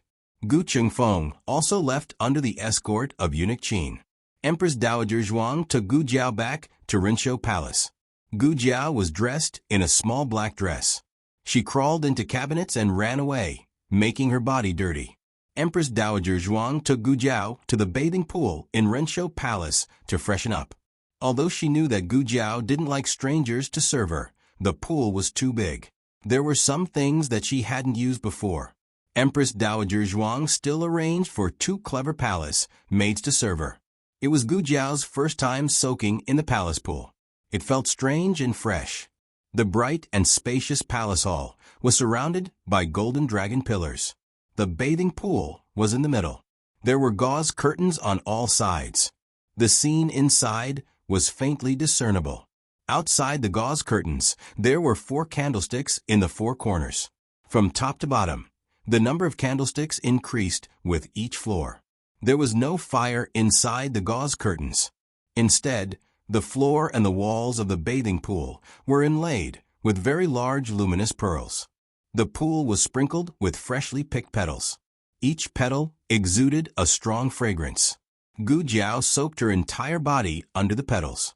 Only her small round head was exposed. The palace maid knelt by the pool and said to her, "Miss, this servant will comb your hair." "Oh." Gu Jiao nodded. It was rare that she didn't refuse a stranger's approach. The palace maid took a wooden comb and dipped it in fragrant essential oil. She let down Gu Jiao's long hair that was coiled on top of her head. Her movements were very gentle, as if she didn't dare to break a single strand of Gu Jiao's hair. Gu Jiao closed her eyes in enjoyment. She didn't even comb her own hair, so gently. The hair was combed until it was soft and shiny. Then the palace maid took out soap and washed Gu Jiao. This soap was not the ordinary soap on the market. It was added with a lot of spices. It was directly made into a smell that ordinary people couldn't afford. It was so comfortable that Gu Jiao almost fell asleep. By the time Gu Jiao finished bathing, it was already more than an hour later. She was so busy catching the murderer that the food she had for dinner had already been digested. Her stomach was rumbling with hunger. She came out wearing a light purple ice silk nightgown. This nightgown was not Empress Dowager Zhuang's nightgown. It was suitable for her age. Empress Dowager Zhuang watched her come out of the candlelight surrounded by palace maids. She was in a trance. Great Aunt. Gu Jiao stepped forward. Empress Dowager Zhuang returned to her senses and pointed to the stool beside her. "Sit down and eat something." Gu Jiao happened to be hungry. Looking at the dazzling array of food on the table, he almost couldn't hold back his saliva. She blinked and sat down. "Great Aunt, how did you know I was hungry?" Empress Dowager Zhuang snorted. "Humph, is it hard to guess with your small belly?" Gu Jiao happily curved her lips. She picked up the chopsticks and ate a delicious meal. The imperial palace was very strict with eating. Usually, there were people who served the food. You could eat whatever you picked up and only eat a few bites of each dish. Empress Dowager Zhuang had strictly followed the rules for so many years. However, Gu Jiao was here, so she still removed the servants who served the meal. This was something that Gu Jiao didn't know. "Are you full?" Empress Dowager Zhuang asked Gu Jiao. Gu Jiao put down her chopsticks and burped. "I'm full." Empress Dowager Zhuang ordered a cup of hawthorn flower tea to aid digestion and calm the nerves. Gu Jiao held the flower tea and asked, "Great Aunt, why did you suddenly leave the palace?" Empress Dowager Zhuang snorted. Can't I just stroll around? Gu Jiao said, Great aunt, do you want to play cards? Empress Dowager Zhuang's eyebrows jumped. Nonsense. How could Aijia be going to play cards? Aijia obviously just came back from playing cards. Empress Dowager Zhuang quickly shifted the blame away from herself. You have the nerve to ask me why I left the palace. Aijia should ask you what happened. Why did you go to Tang Manor in the middle of the night? Gu Jiao glanced at her, lowered her head, and counted her fingers. To catch the murderer. Empress Dowager Zhuang gasped. What murderer did you catch? You took him to Marshal's mansion? Gu Jiao said someone wanted to kill Tang Ming and frame Gu Chongqing. Empress Dowager Zhuang knew Tang Ming. He was Tang Yueshan's nephew and was quite handsome. Gu Chongqing. Empress Dowager Zhuang frowned. This name was a bit familiar, but she couldn't remember it. Empress Dowager Zhuang's recovered memories were mostly related to Gu Jiao and little Jingkong. Gu Chongqing came too rarely, so she couldn't remember him. Gu Jiao saw Empress Dowager Zhuang's confused face. She thought for a moment and said, it was his first time playing cards, and he won a lot of money from me. Empress Dowager Zhuang's face darkened. There was an image. This matter was complicated to describe, but Empress Dowager Zhuang had already heard some rumors. After all, the commotion at the military camp was so big. How could she not know that Tang Ming's arm had been chopped off by a military officer of Marquis Ding Manor? But she was the same as the other soldiers. She believed that the military officer was fighting for justice for the original Gu family soldiers. Marquis Ding Manor was the emperor's power. Naturally, she couldn't stand up for the other party. Moreover, the other party had indeed gone too far. Tang Ming's punishment was unfair, but his crime didn't warrant having his arm cut off. He used the name of a martial arts competition to hurt Tang Ming. No matter how she looked at it, there was no way to be kind. It wasn't for the Gu family soldiers. Gu Jiao hesitated for a moment, but still told the truth. Tang Ming bullied Ai Yan. He took Ai Yan away and locked him up. We searched for half a night before we found him. It was Gu Chongqing who found him. He was just one step away. What? Gu Jiao didn't say anything else. But who was Empress Dowager Zhuang? She had eaten more salt than other people had eaten rice. How could she not have guessed what had happened? Empress Dowager Zhuang only had one request for Gu Yan. That was to live. It could be seen that this child was weak. Encountering this sort of thing was equivalent to taking away half of his life. Empress Dowager Zhuang's expression sank. Only one arm was cut off. Gu Jiao blinked. I also taught him a lesson. Tang Yueshan found out, so he wanted to capture me. Empress Dowager Zhuang expressed her suspicion.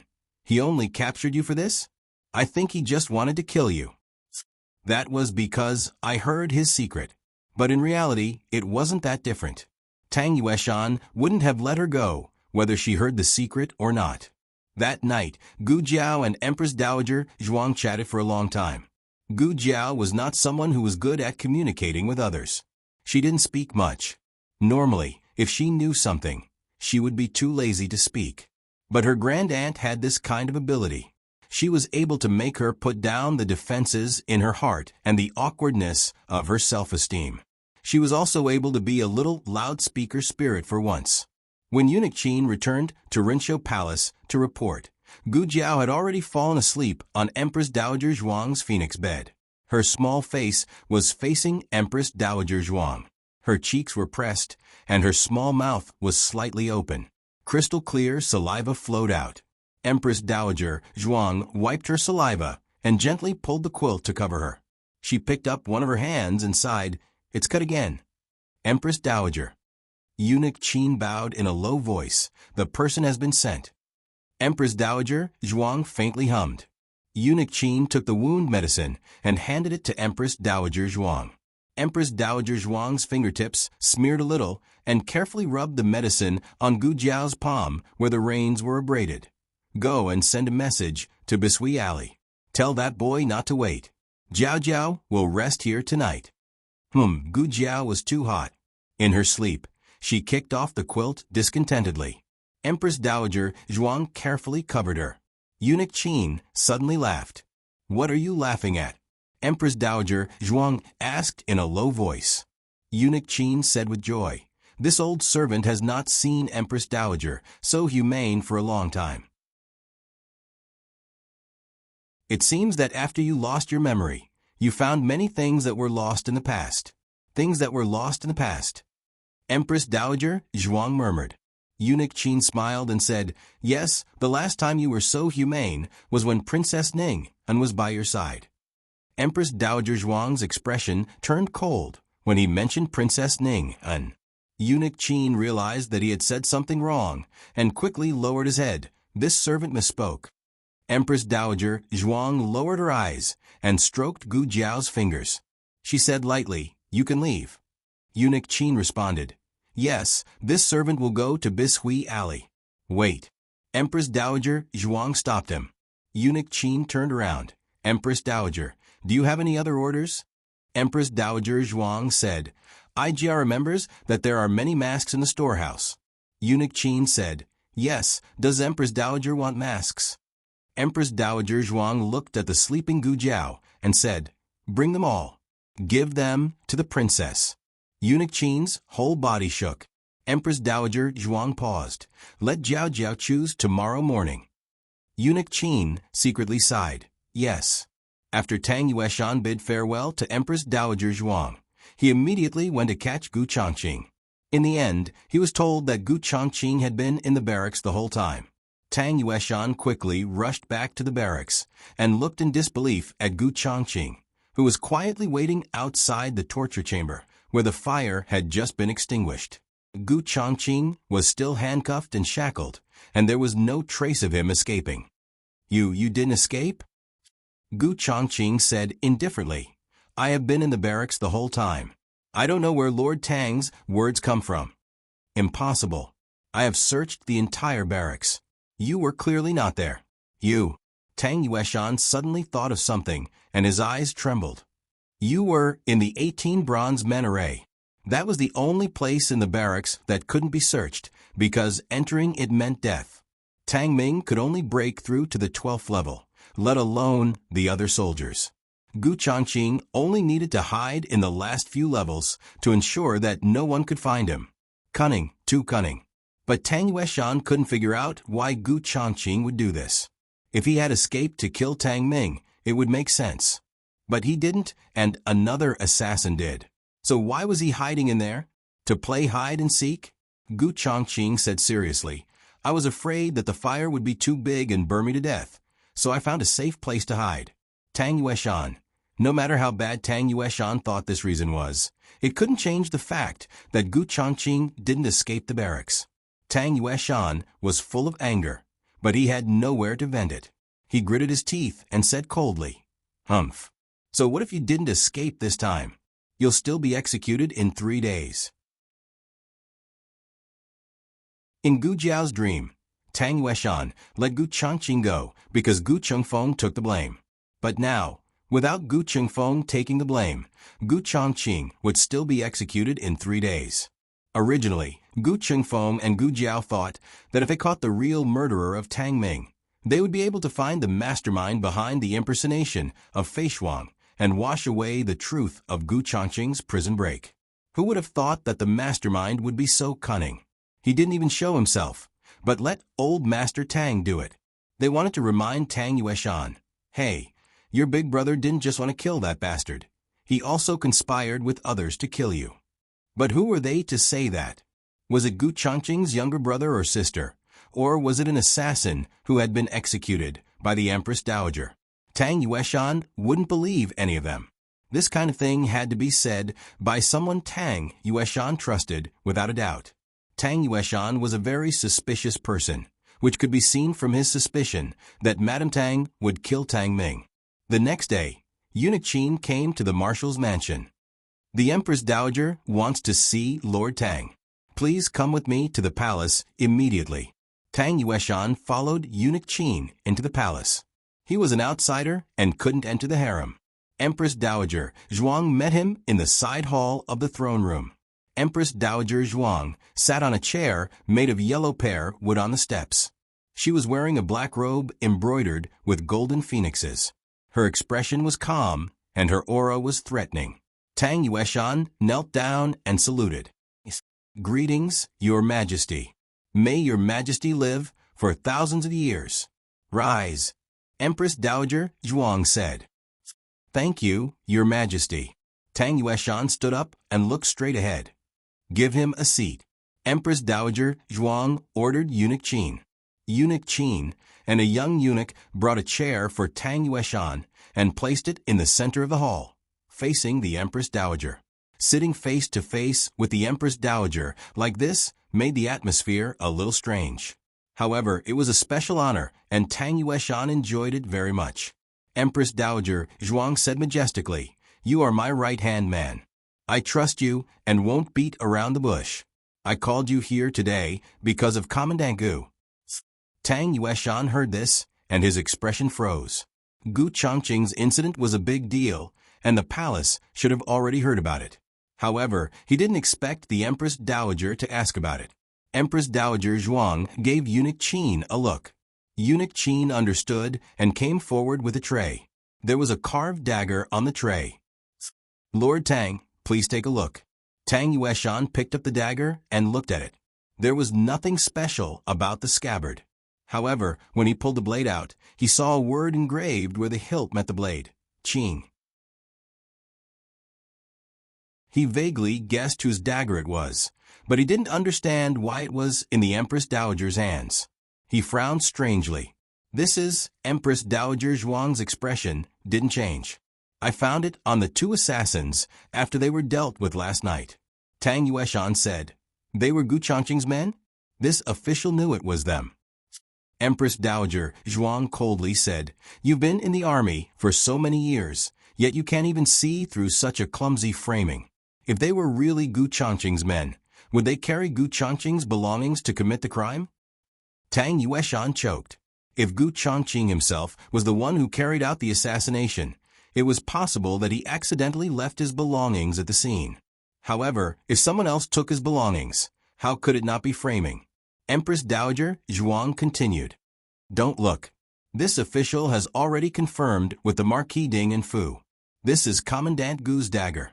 Also, this official heard that last night, the barracks torture chamber caught fire and almost burned Commandant Gu to death." Tang Yueshan put the dagger back on the tray. Eunuch Qin took the tray and retreated to the side. Tang Yueshan replied, "Yes, but he hid in the 18 bronze men formation and was unharmed." Empress Dowager Zhuang's eyes were cold. Is a mere fire worth him hiding in the formation? In this official's opinion, it's clear that someone wants to force him out. Then why didn't he capture the other party? Tang Yueshan asked. There was a reason for his suspicions. If Gu Changqing could beat the other party, then there was no need for him to hide. But if Gu Changqing could not defeat the other party, then the other party could also break through the array formation that he could break through. They could still force him out. Empress Dowager Zhuang calmly said, "If the other party turned around and said that they came to save him and were his accomplice, what would he do? Would you believe him, or would you believe the assassin?" Naturally, he would believe the assassin. Hatred had already blinded Tang Yueshan's eyes. He wouldn't believe any evidence that would be beneficial to Gu Changqing. Tang Yueshan was choked speechless. Empress Dowager Zhuang slowly sighed. "This official knows that you really want to execute Commandant Gu." Tang Yueshan clenched his fist. "Doesn't he deserve to die? He harmed Ming, Empress Dowager Zhuang's cold eyes sharpened. She slapped the table. "But your Ming also harmed others." Even a top-notch expert like Tang Yueshan almost succumbed to the Empress Dowager's phoenix aura. Tang Yueshan's momentum weakened, but he was still full of unwillingness. "Why do you say that, Your Majesty? Bring him in." As soon as Empress Dowager Zhuang's voice fell, two strong eunuchs escorted in a young man with unkempt hair and a dirty face. Tang Yueshan looked at him for a long time before he recognized him. Aren't you Ming Er's servant?" The one called Deng Gu fell to his knees. Your Majesty, please spare my life. Master, please spare my life. Tang Yueshan's face darkened. Where have you been these days? I've been looking for you everywhere. Deng Gu cried in fear. I heard that Commandant Gu cut off young master's arm. I ran away. Tang Yueshan frowned. Why did you run away? You're not the one who hurt him. Deng Gu trembled. He did not dare to say anything. I was afraid that Commandant Gu would come after me for revenge. Tang Yueshan became more and more confused. He said impatiently, Who do you think you are? He would come after you for revenge? Deng Gu hugged his head and curled into a ball. It was me. I drugged young Master Gu and took him out of the carriage. But I was following young Master's orders. You can't blame me, Tang Yueshan said angrily. Drugged young Master Gu? What nonsense are you talking about? Deng Gu cried. Young Master kidnapped young Master Gu. He wanted to do something to young Master Gu. It was Commandant Gu who arrived in time. Boom. Tang Yueshan felt as if a bolt from the blue had struck his heart. He was stunned for a long time in disbelief. Suddenly, he lifted his foot and kicked Deng Gu hard. Bastard! Who allowed you to slander Ming? Empress Dowager Zhuang frowned. Eunuch Qin said sternly, Lord Tang, don't be presumptuous in front of the Empress Dowager. Tang Yueshan clenched his fist and resisted the urge to step on Eunuch Qin's head. Empress Dowager Zhuang waved her hand. Two eunuchs dragged Deng Gu away. Tang Yueshan trembled and his eyes were red. No, Ming wouldn't do that. He's such an upright person. How could he do something so despicable? Empress Dowager Zhuang could not help but roll her eyes. Soon, she coughed softly and said in a low voice, Do you know that the young master of Marquis Ding and has a heart problem? He was humiliated by Ming, and suffered a heart attack. He hasn't woken up yet. You're Ming, only lost an arm, and you want to kill the murderer. Tang Ming's younger brother was already half dead. So how could he not want to kill Tang Ming? Tang Yueshan, you're a man. If it were you, would you be able to swallow this? Tang Yueshan's chest flipped over as he was struck by a heavy blow. He staggered a little. Now that things had progressed to this point, it was almost enough to forgive Gu Changqing. However, this matter would always be a thorn in Tang Yueshan's heart. He would be angry at Tang Ming's incompetence, but he would still blame Gu Changqing. Empress Dowager Zhuang pressed between her eyebrows and said, Do you know what I found in the assassin's clothes last night? What? Tang Yueshan asked blankly. Obviously, the blow was too big, and he had no interest in the assassin. Empress Dowager Zhuang took out the powder that Gu Jiao had made early in the morning and said without changing her expression, I found a kind of knockout powder. This kind of knockout powder can disturb a person's mind and make them do things that are not normal. I think that Ming might have been plotted against. Tang Yueshan suddenly raised his head. The Empress Dowager was a professional at tricking people. Empress Dowager Zhuang said with a pained expression, I've seen Ming. Although he is a little arrogant, he is not a bad person. Although I have no evidence, I think that they might have wanted to put the knockout powder in Ming's medicine when they went to the marshal's mansion last night. They were so skilled at drugging him that I wondered if they had drugged Ming before. It was also to find out what happened to Ming that I found the servant. This speculation was like a ray of sunshine after a bolt from the blue. When a person was pushed into a quagmire, he didn't have to go back to his original attic. He just had to be pulled back to the ground, and he would accept the situation gratefully. Tang Yueshan grabbed the life-saving straw and refused to fall into the quagmire again. Is it the drug? The drug? The drug, yes. It must be the drug. Ming is such a good boy. How could he do such a thing? He must have been drugged.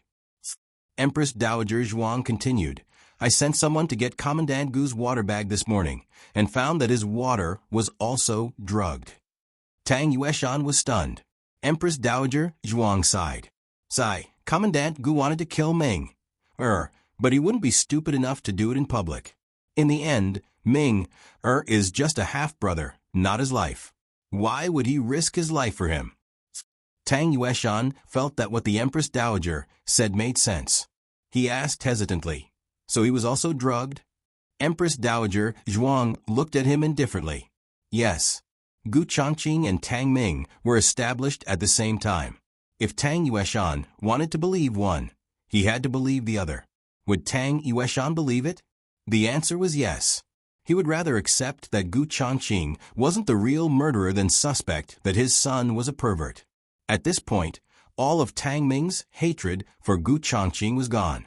He only hated the person behind the scenes. He was furious. Who is it?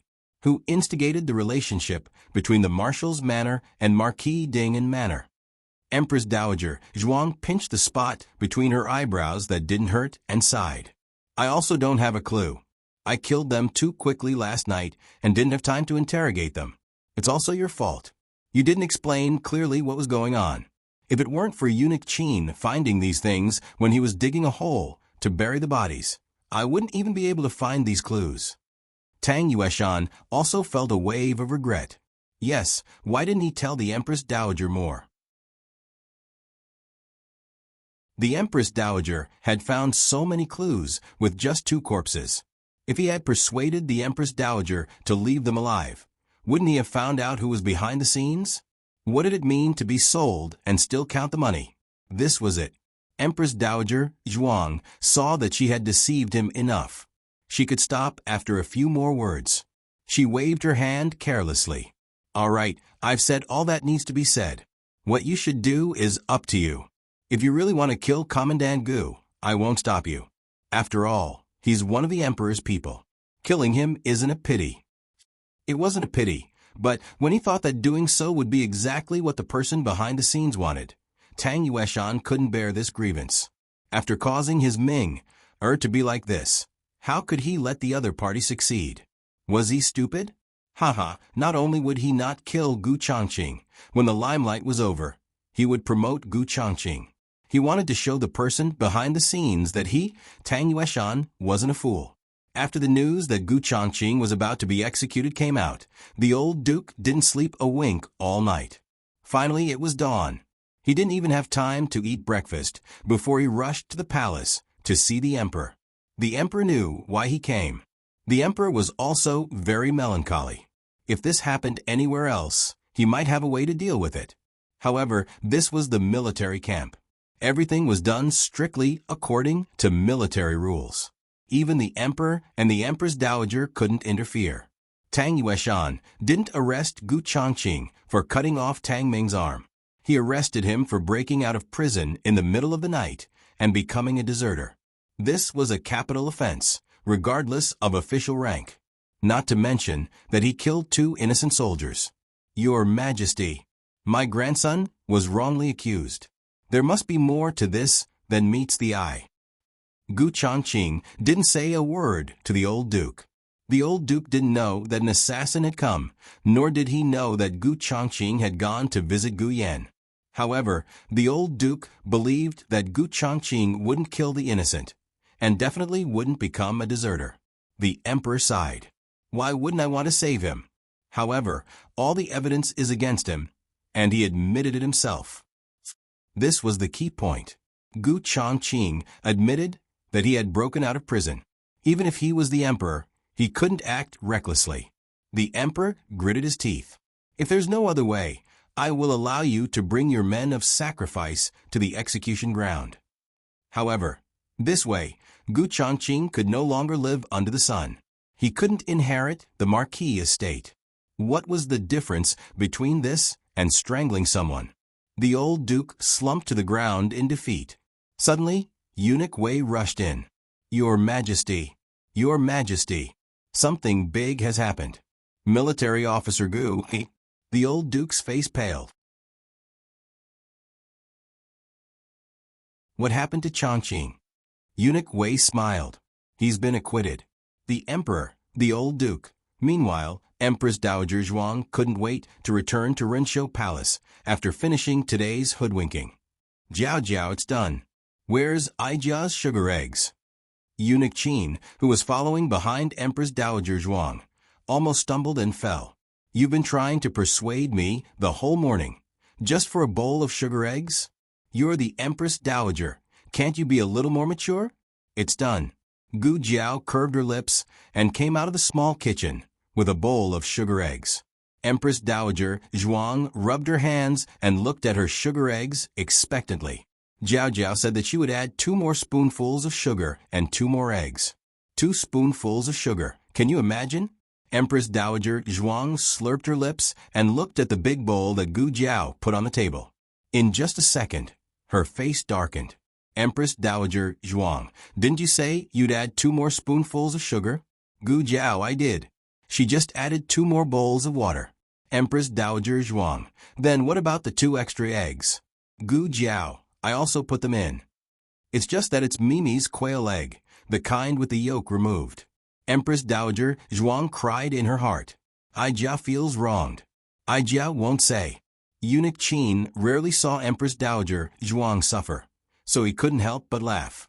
Empress Dowager Zhuang stared at him with a death stare. Eunuch Qin trembled.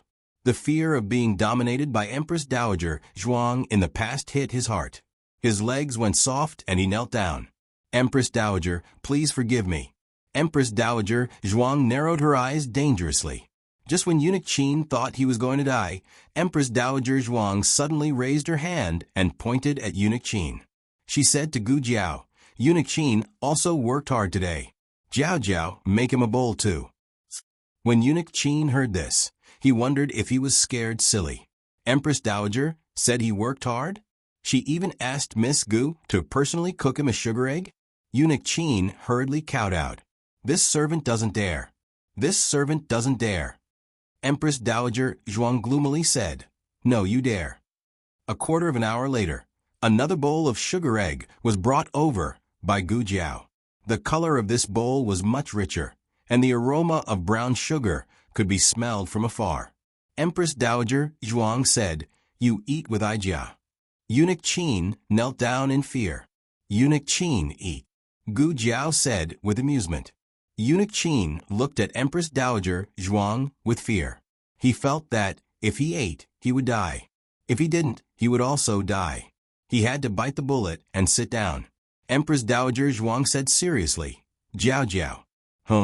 Someone is calling you outside. Is that so? Empress Dowager Zhuang nodded. In the Imperial Garden. Oh. Gu Jiao raised her eyebrows and walked out. As soon as she left, Empress Dowager Zhuang snatched Eunuch Qin's sugar egg. The dumbfounded Eunuch Qin, digression, Empress Dowager Zhuang. Wu, Ai Jia felt wrong today.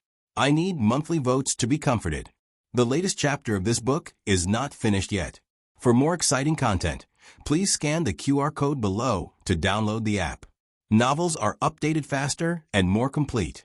Millions of novels are free to read. Novels with connotations that can't be found online are all available here. https://www.zhbqg.com/896422_89642826/112399645. HTML Genius memorized this website's address in 1 second. www.zhbqg.com Bikuga mobile reading website. zhbqg.com.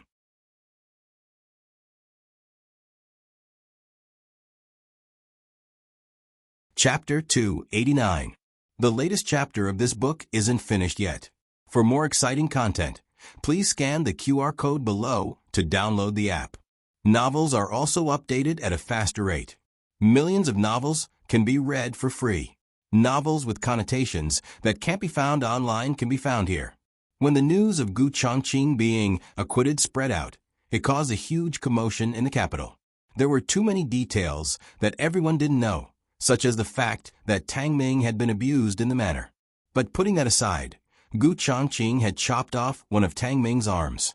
How could he be acquitted? The old marquis also felt that it was strange. Perhaps Eunuch Wei's information was wrong. He hurried back to the manor and found that Gu Chongqing had indeed returned and was washing up in his room. After staying in the torture chamber for so many days, his heart was like dead ashes. so he didn't care about his image.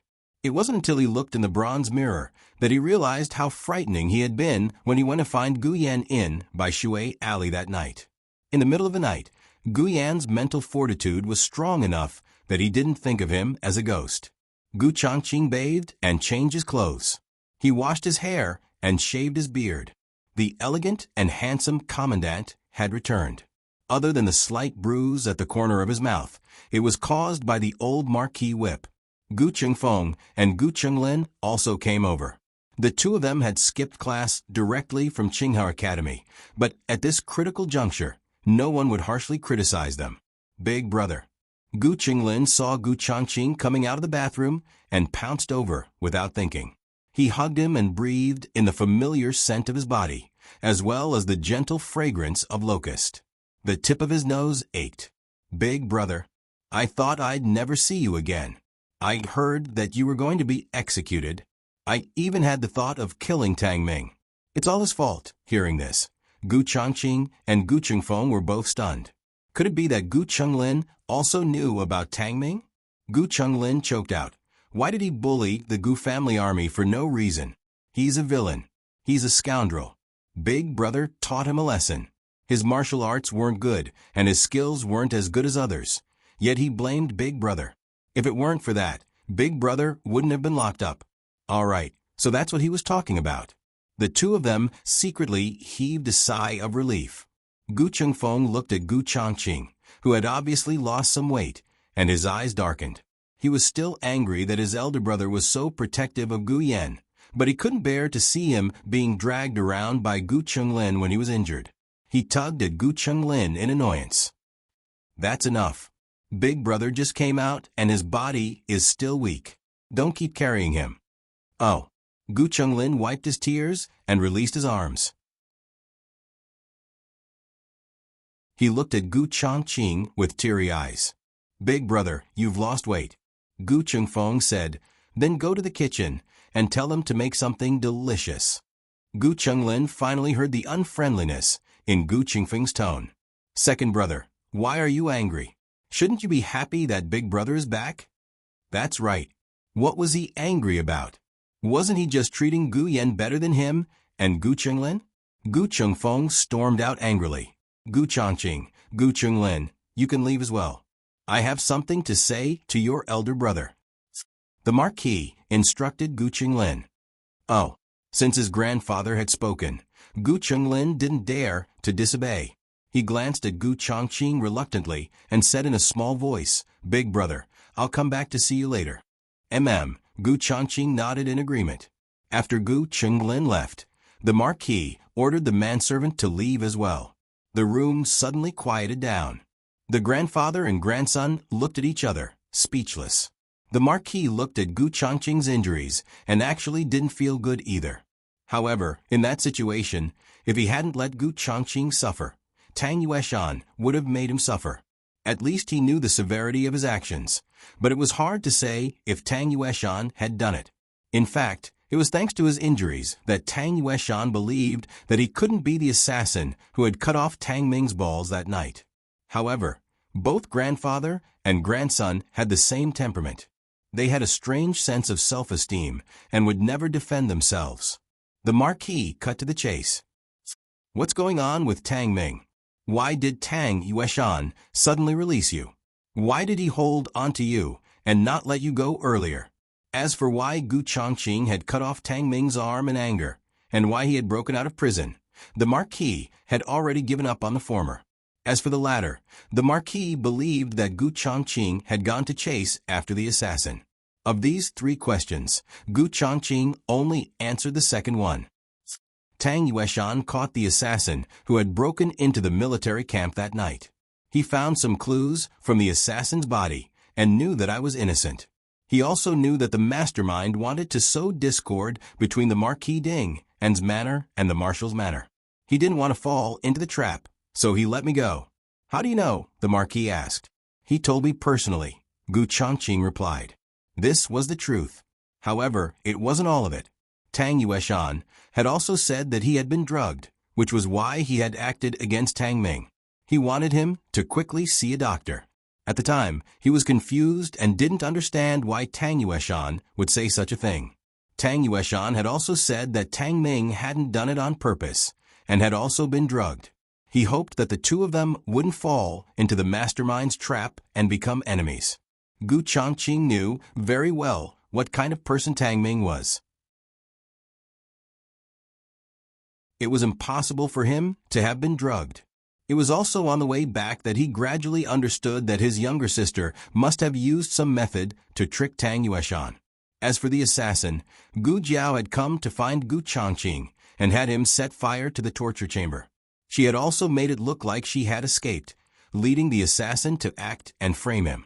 This morning, Tang Yueshan had told him that the assassin had already been dealt with. Gu Changqing thought that Tang Yueshan had caught the real assassin. As for Gu Jiao's involvement, Gu Changqing didn't tell the Marquis. The Marquis hadn't fought with the assassin and didn't know how cunning the assassin was. He thought that with Tang Yueshan's ability, it wasn't strange that he had caught the assassin, so he didn't suspect anything.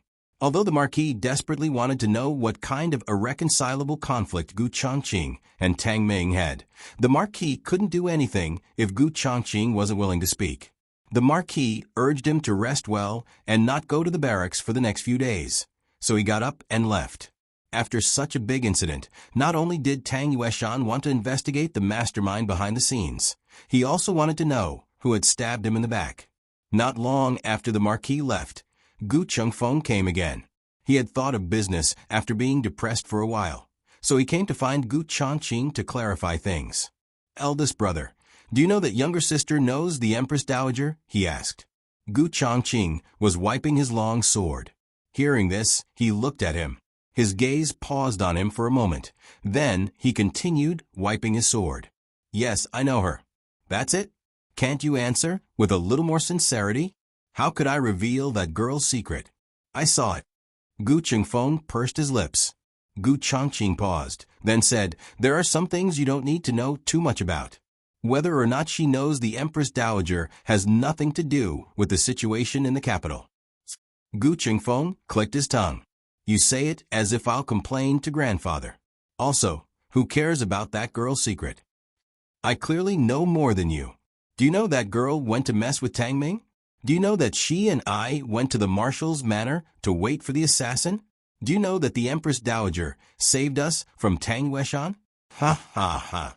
Gu Chengfeng shook his head and left with his nose in the air. Gu Changqing felt that his second brother was acting strange today. He shook his head. At this moment, Gu Changfeng, who had already left, appeared outside his window. With his hands on his hips, he said loudly, "I rode horses with her, drank wine, and played with water." After saying this, he ran away. Gu Changqing. On the other side, Gu Jiao, who had stayed at Renshou Palace for an entire night, also planned to go back. She had come last night wearing night clothes, but the Empress Dowager had many young women's clothes. She didn't know if they were specially prepared for her, but they all fit her well. Gu Jiao changed into an ice blue corset dress. Her hair was tied up in a simple bun, leaving a bit of long hair loose on her shoulders. She wore the hairpin that Xiao Lulang had given her on her birthday. Empress Dowager Zhuang had people bring over a basket of jewelry. She didn't take it. She did take a fancy to a mask with a peacock plume. The mask was inlaid with a dragon crystal, which was the so-called obsidian. She put it on and looked in the mirror. Oh, it looked good. Thank you, Grandaunt. Gu Jiao thanked her. Empress Dowager Zhuang snorted. Eunuch Qin personally sent Gu Jiao to Bishui Alley before returning to the palace. Eunuch Qin had sent a message last night, so the family knew that Gu Jiao was resting at her grandaunt's place. There was nothing to worry about. However, little Jin Kong didn't see Gu Jiao after he woke up. His mouth was pursed the whole morning, and 2 pots of oil could be hung on it. Gu Jiao decided to pick up little Jin Kong from school and give him a surprise. However, Gu Jiao waited outside the Imperial College for a long time, but little Jin Kong didn't come out. What Gu Jiao didn't know was that little Jin Kong's parents had been summoned again. The parents were Xiao Lulang. Since Xiao Lulang entered the Hamlin Academy, The number of times his superiors called him was less than the number of times his parents had been summoned. When Lu Quan came to inform Xiao Lulang clenched his fists and asked Lu Quan, Why is it this time?" Lu Quan's smile was uglier than his crying face. You should go and see for yourself." Xiao Lulang gritted his teeth and said, "Why can't I say it?" He even made the teacher cry. "Is there anything more serious than this?" Lu Quan scratched his head and smiled. "Haha, there really was." Xiao Lulang took a deep breath. He usually didn't lose his temper, but it didn't mean that he didn't have a temper. It was just that his good manners allowed him to hide it. However, this little monk had stepped on his bottom line again and again, and he was about to explode. Lu Quan thought to himself, "You can explode when you get there. I'm afraid that if you explode now, you'll explode later." Xiao Lulang and Lu Quan went to the Imperial College. Perhaps he was traumatized by little Jing Kong, but after this incident, Teacher Sun still called Teacher Jiang over to support him. The two teachers' expressions were a little complicated. Xiao Lulang looked at Teacher Sunday. He didn't cry, wasn't hurt, and didn't see any other children coming to complain. It shouldn't be a big mistake, right? "Teacher Sun, may I ask what has happened to Jing Kong?" he asked politely. Teacher Sun had a bet with him, but Teacher Sun didn't think that Xiao Lulang would win, so he had forgotten about the bet. Today, he was purely talking to Xiao Lulang as a teacher of little Jing Kong. "You go to the classroom and take a look yourself." Xiao Lulang followed Teacher Sun to the classroom. As soon as he reached the door, he felt that the classroom was especially bright today. When he took a closer look, it turned out that a bunch of little brats were glowing. His body trembled, and he suspected that he had walked in the wrong direction. He subconsciously lifted his foot. Teacher Sun smiled bitterly. Xiao Lulang was a person who had been through a lot, so he quickly reacted. His heart was in turmoil, but he didn't show it on his face. "This was done by Jing Kong?" Teacher Sun nodded. He was about to cry. He shaved half of the heads of the class. Among them was a prince and a few sons and grandsons of important ministers. Oh my God, such a thing happened in his class. How was he going to die? Xiao Lulang was mentally prepared. When Teacher Sun first entered the classroom, he didn't know. When he opened the door and saw a nest of little monks, the impact was simply too great. Xiao Lulang said, "No, why did he do that?" Teacher Sun wanted to cry. That's the problem. Jing Kong didn't force him. They all begged him to shave their heads. Yes, it was shaving. Teacher Sun remembered very clearly that this was what little Jing Kong had used when he had replied. Xiao Liulang's teeth hurt. Was this child addicted to shaving people's heads? Also, how did he bring the razor to the Imperial College? Xiao Lulang suppressed his anger and called out little Jing Kong. "Tell me what happened. Why did they ask you to shave their heads?" Little Jing Kong nodded and spread his hands. "Because they all want to be as smart as me." As he spoke, he gently patted his little bald head. Great Aunt said that smart people don't have hair. This is called extremely smart. Yesterday, when Great Aunt came to play mahjong, he was very sad. He asked Great Aunt why he couldn't grow his hair. This was what Great Aunt said to him. Xiao Liulang's mouth twitched. "Great Aunt, how could you trick your child like this?" Achoo. In Renshou Palace, Empress Dowager Zhuang, who was reading memorials, suddenly sneezed. "Yes, Jiao Jiao must be missing me." Little Jing Kong was the first in class and never lied. Therefore, his words were very convincing. When he said that shaving would make one smarter, no one doubted him. Qin Chuyu was the first to support his little friend, and Su Kanji was the second. After that, the situation became uncontrollable.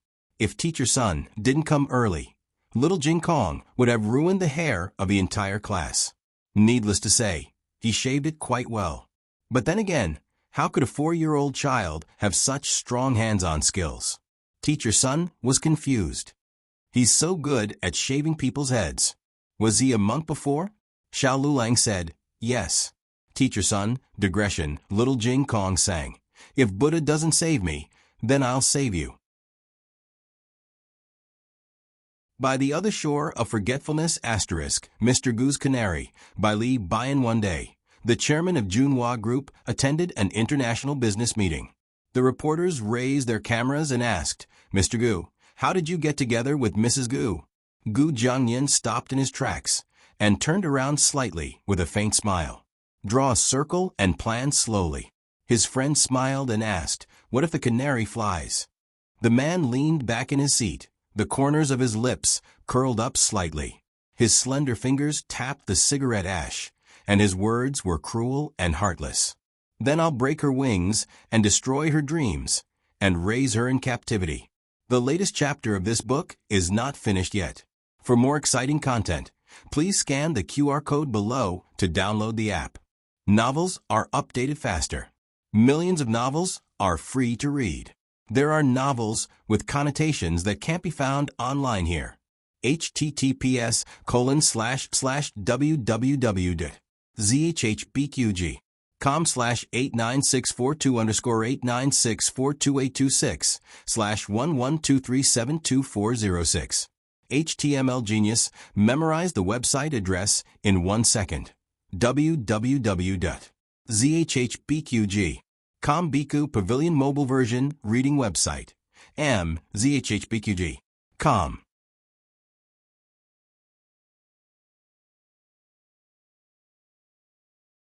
Chapter 290. The latest chapter of this book is not finished yet. For more exciting content, please scan the QR code below to download the app. The novel will be updated at a faster rate. Millions of novels will be read for free. Novels with content that can't be found on the internet can be found here. Gu Jiao waited at the entrance of the Imperial College for a long time, but little Jing Kong did not come out. She asked the guard and learned that school was not over yet, so she decided to continue waiting. But after a while, Xiao Sanzi hurried over. "Miss Gu, there's a patient who needs to be seen urgently. All the doctors in the clinic have gone to see him, but only Dr. Liu is in the clinic. But he can't leave now, because there's a patient in the clinic." "Got it, I'll go see him." Gu Jiao got into Xiao Sanzi's carriage and went back to Bai Shui Alley to get her medicine box. Then, she went to the clinic to see the young man who came to ask for a doctor. The young man was dressed in plain clothes and did not look like he came from a rich family. He took someone else's carriage and went back to sit outside with Xiao Sanzi. The weather in May was not cold anymore, and it was even a little hot in the afternoon. The young man was happy to sit outside and enjoy the breeze. From the young man, Gu Jiao learned that the place they were going to was called Ciu Village, which was equivalent to the orphanage in Gu Jiao's previous life. There were Ciu villages everywhere, and most of them were opened by the government. There were also some rich local gentry who opened some Ciu villages to show their kindness and help the people. Since there was an orphanage, Gu Jiao asked if there was a nursing home. The young man said, "Miss Gu, are you talking about a nursing home? There is no nursing home on our street, but there is one on Shilu Street. They take in more soldiers and workers who are old and weak and have no children to take care of. There are not many people who go there." "Why?" Gu Jiao asked. The young man smiled bitterly. "I can't take in." Gu Jiao did not say anything. Welfare institutions were the same in every time and space. Not everyone could go there, but the intention was good, and it did solve some people's needs. Ciu Village was remote, and the carriage finally arrived at the entrance of Ciu Village after more than an hour. The words on the plaque were peeling, the door was cracked, and the walls were covered with mold and moss. It was shabby. This was Gu Jiao's first impression. Entering the gate, there was a large courtyard that was similar to the layout of their house. On the left, there was a small vegetable garden, and on the right, there was a small fish pond. The courtyard was connected to a few rooms, which seemed to be for adults to live in. After passing through the hall, the second courtyard was for the children. There were many children's clothes hanging in the yard. The material was not bad. They were new and clean, without any patches. It was close to dinner time, and the children of Ciu Manor were eating in the eastern dining hall. Gu Jiao smelled the aroma of vegetables and meat. The food was not bad. It seemed that C.I. Yozhuang had spent all their money where it should be spent. Where is the patient? Gu Jiao asked. The young man said, in the back, please follow me. The patient lived in a room in the tertiary hospital. The orientation of the room was not good. It was cold in the winter and hot in the summer. Whenever it rained, the room would leak. Gu Jiao had just stepped over the threshold when she felt a stuffy air. She could imagine how uncomfortable it was to live in this room. The young man stood at the door and scratched his head, saying, "This young man and I will not go in. I will have to trouble Miss Gu to treat her." Xiao Sanzi suspected that the other party had said the wrong thing. Shouldn't he have said, "I will have to trouble Miss Gu to treat her"? When Gu Jiao entered the room, she understood why the young man had said that. The patient lying on the cold and hard bed inside was actually Gu Jinyu. Gu Jiao had not seen Gu Jinyu for some time. She had not expected to see her here. Gu Jinyu was dressed in the coarse hemp clothes of the commoners. The pearl hairpins in her hair had been replaced by 2 simple hair ribbons. Her cheeks were thinner, but her skin was not as fair as when she lived in the manor. It was obvious that she had been exposed to the sun. She also seemed to have grown a little taller. A trace of surprise flitted across Gu Jinyu's eyes. She had not expected that it would be Gu Jiao. She looked at Gu Jiao with a complicated expression. She opened her mouth and finally said in a low voice, "It's you." This time, she did not call her elder sister. Gu Jiao had not come because she had called her elder sister. She had accepted the other party's money to treat her illness. That was all. She walked forward and sat down on the stool by the bed. "What's wrong?" Gu Jinyu lowered her eyes and said in a low voice, "My period came. I had a stomachache and fainted from the pain just now." "Give me your hand," Gu Jiao said. Gu Jinyu slowly extended her right hand. Gu Jiao had not interacted much with Gu Jinyu, but she had seen her hands before. Her fingers had never touched the sun or water. They were as delicate as porcelain and as shiny as jade. Now, they were much rougher. Although they did not have large and small wounds like Gu Jiao's hands, they had lost their original luster. They were hands that had worked before. Gu Jiao took her pulse and withdrew her hand, saying, "Her abdomen caught a cold and has a blood stasis. She'll be fine after taking some medicine that relaxes her muscles and activates her blood. Prescribe some painkillers as well. If the pain is too much, take one. You don't have to endure until you faint."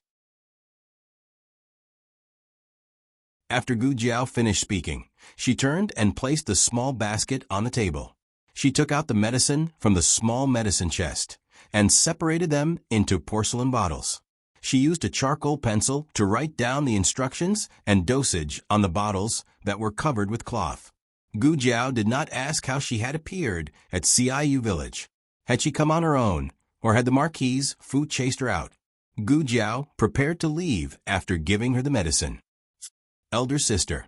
Gu Jinyu suddenly called out to her. Her expression and tone were filled with hesitation and apprehension. "Are mother and younger brother well?"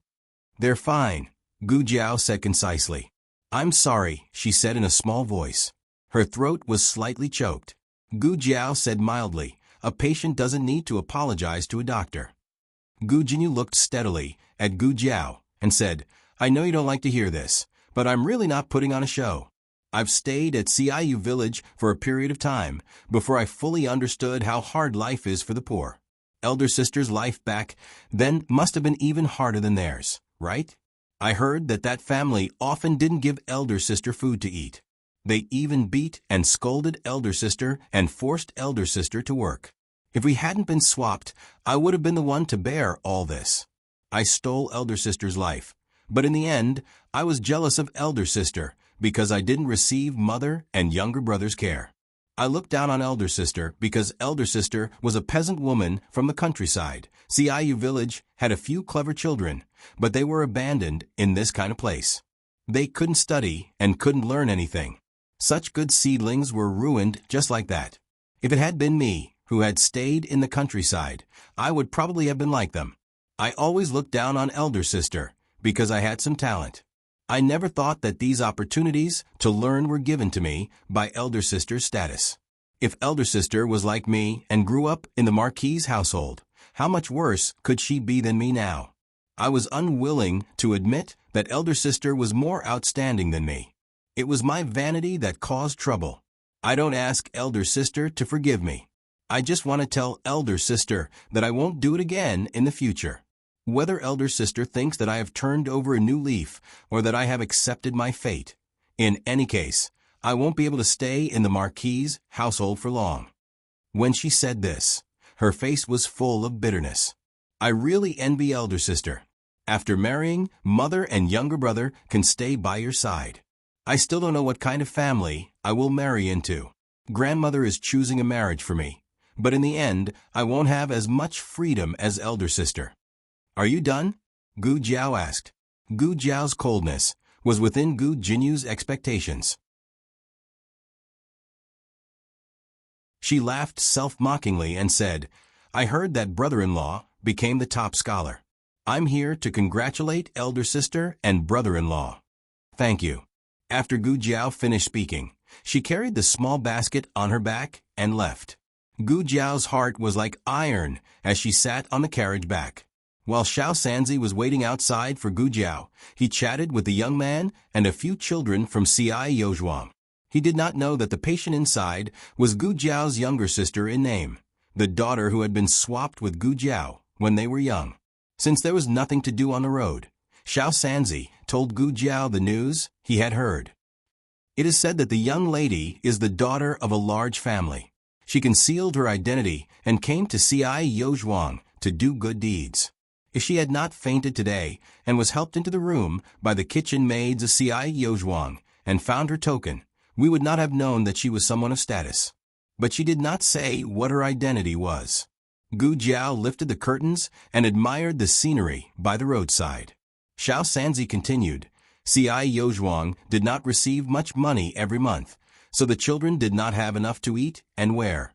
It was because of that young lady's arrival that the situation of C.I. Yozhuang improved.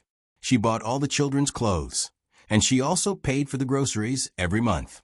In this world, there are not many young ladies who are so kind. Xiao Sanzi continued to ramble on, but Gu Jiao did not hear him.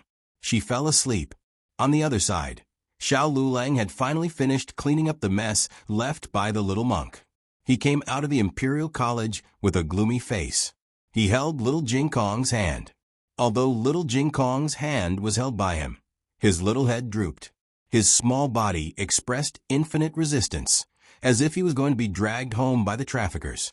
Xiao Lulang saw that the little fellow was unwilling, so he sneered, "Oh, I won't help you this time." He finally realized that he was fearless now that she was always covering for him. Last time, he made teacher Sun cry. This time, he shaved half of the class bald. He really dared to shave. Little Jing Kong felt wronged. I already said that they wanted me to shave. Shouldn't classmates help each other and be friendly and united? What's wrong with me helping them? You didn't praise me for being open-minded, and you didn't care that they became smarter and fought with me for first place. You even complained to Jiao Jiao about me. You're unreasonable. Reasonable, right? Okay, I'll explain it to you. Xiao Lulang stopped in his tracks. In the quiet alley, he looked at him seriously. If you shave because they asked you to, then shave. If they ask you to be the last in the exam, will you be the last in the exam? Little Jing Kong pursed his lips and said hesitantly, I want to take the exam, but I'm not good enough. Xiao Lulang laughed. Xiao Lulang continued, also, doesn't the Imperial College prohibit carrying knives? You can shave again for me. Little Jing Kong couldn't shave anymore. He was caught red-handed. However, if the hard way didn't work, he would use the soft way. Little Jing Kong looked at him cutely and twisted his body. Sister, can I not tell Jiao Jiao? Xiao Liulang's body trembled. Don't act cute. This time, he was in big trouble. In the Zhao Kingdom, men were not allowed to shave their hair after they reached the age of 12. However, most people stopped shaving after they were 2 or 3 years old, unless they were injured or sick. Among them, the rules of the royal family were the strictest. Today, he was the first to shave a prince's hair. If Qin Chuyu didn't cry and say that he wanted to shave his hair, he would have been arrested and interrogated in the palace. However, because he shaved the prince's hair, the official's parents didn't dare to say anything. What else could they do? The emperor didn't stand up for his son, so they rushed to complain. What? Was their child more precious than the prince? Little Jing Kong failed to act cute. He sighed and reluctantly accepted the fact that his bad brother-in-law was going to tell on him. When he got home, he found that Gu Jiaojiao had gone to see a patient. Xiao Lulang pointed at the inner wall of the front yard. You can reflect on your mistakes here and wait for Jiaojiao to come back. Little Jing Kong lowered his head and obediently stood by the wall. Marquis Xian Ping went out of the city to handle a case today. He passed by Bisui Alley on his way back, so he stopped by to take a look. The courtyard door was open. As soon as he stepped over the threshold, he saw a pitiful little boy with his face against the wall and his little fingers scratching the wall. Oh, wasn't this the little boy who beat up the envoy of the Liang Kingdom with Qin Shuyu and Minister Su's youngest son in the palace? The corners of Marquis Xian Ping's lips curled as he walked over and poked his little shoulder from behind. Little Jing Kong turned around and looked at Marquis Xian Ping with resentment. What are you doing? He was angry and cute. Marquis Xian Ping suddenly wanted to bully the little boy. He smiled and said, "Did you get into trouble again? Tell me, I'll give you some advice." Little Jing Kong was a prideful person, so he wouldn't admit that he got into trouble and was punished. Who are you? Do we know each other well? Marquis Xian Ping smiled. Oh, you cried so hard last time that I was covered in snot. It's only been a few days, and you want to deny it. Little Jing Kong was a bit embarrassed when he mentioned this. Although he was prideful, he was also reasonable. He saved Handsome Uncle, and Handsome Uncle helped him. They had a strong friendship. Little Jing Kong's expression softened a lot, and he asked, "I'm Jing Kong, what's your name?" Marquis Xian Ping felt that Little Jing Kong was quite interesting, so he didn't put on airs and said honestly, "I'm Xiao Ji." Little Jing Kong stared at him. "Xiao Ji? You're a Xiao Ji?" Marquis Xian Ping's smile froze. He gritted his teeth and said, "It's Xiao Ji. Forget it. If you don't understand, just call me Marquis Xiao." He wasn't as unfamiliar as Marquis Xian Ping. Little Jing Kong's eyes widened, and he looked at him with a complicated expression. "How did you become Xiao Ji again? Are you a Xiao Ji or a Xiao Ji?" "What Xiao Ji or Xiao Ji?" Marquis Xian Ping's teeth chattered. "It's Xiao Ji. Monkey Brothers Monkey. F***CK. He was led astray. He wanted to say Marquis. Marquis Xian Ping said with a toothache, "Forget it, Xiao Ji." However, Little Jing Kong's expression became even more indescribable. The latest chapter of this book is not finished yet. For more exciting content, please scan the QR code below to download the app. Novels are updated faster. Millions of novels are free to read. Novels with content that can't be found on the internet can be found here. https://www.zhhbqg.com/89642_8964226/112369638. HTML Genius remembered the website address in 1 second. www.zhhbqg.com Bikuj mobile reading website. zhhbqg.com.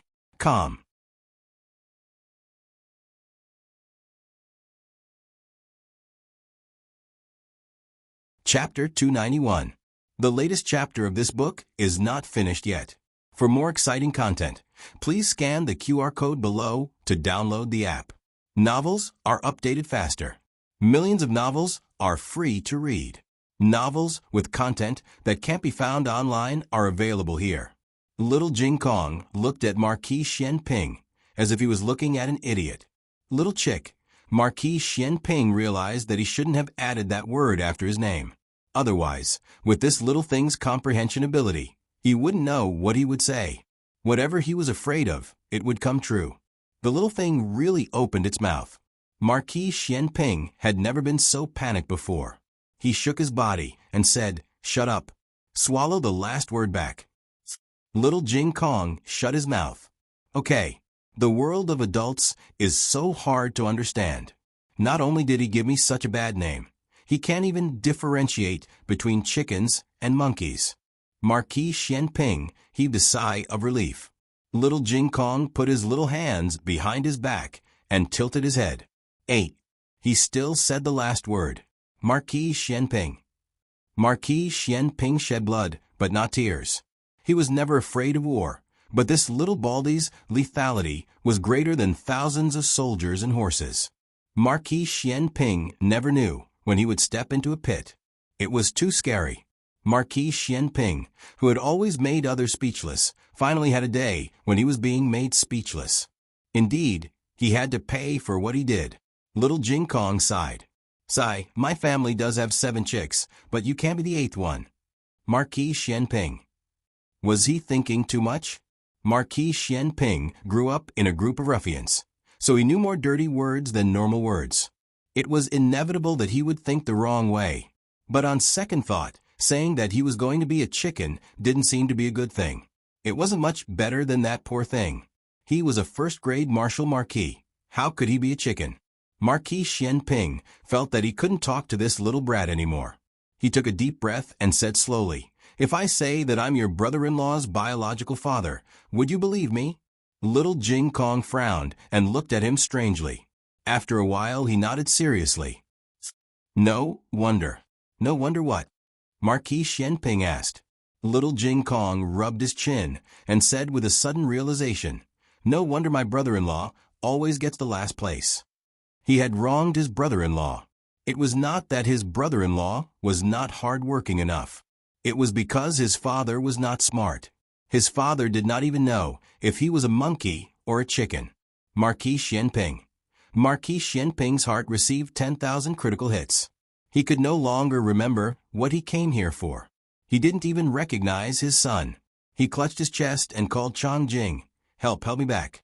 Chong Jing, can't you walk by yourself?" Marquis Xianping. Why would I call you if I could walk? Come on. Come here. Why don't you be angered by this little brat? Chong Jing didn't want to leave because he saw the marbles on the ground. He wanted to stay and play marbles. However, he could not disobey Marquis Xianping's orders. He resentfully left with Marquis Xianping. Not long after they left, Gu Jiao arrived home. Little Jing Kong's eyes lit up when he saw Gu Jiao walking into the courtyard. He ran over and hugged Gu Jiao's leg. "Jiao Jiao, you're finally back. I missed you so much." He let go of his hand and went behind Gu Jiao.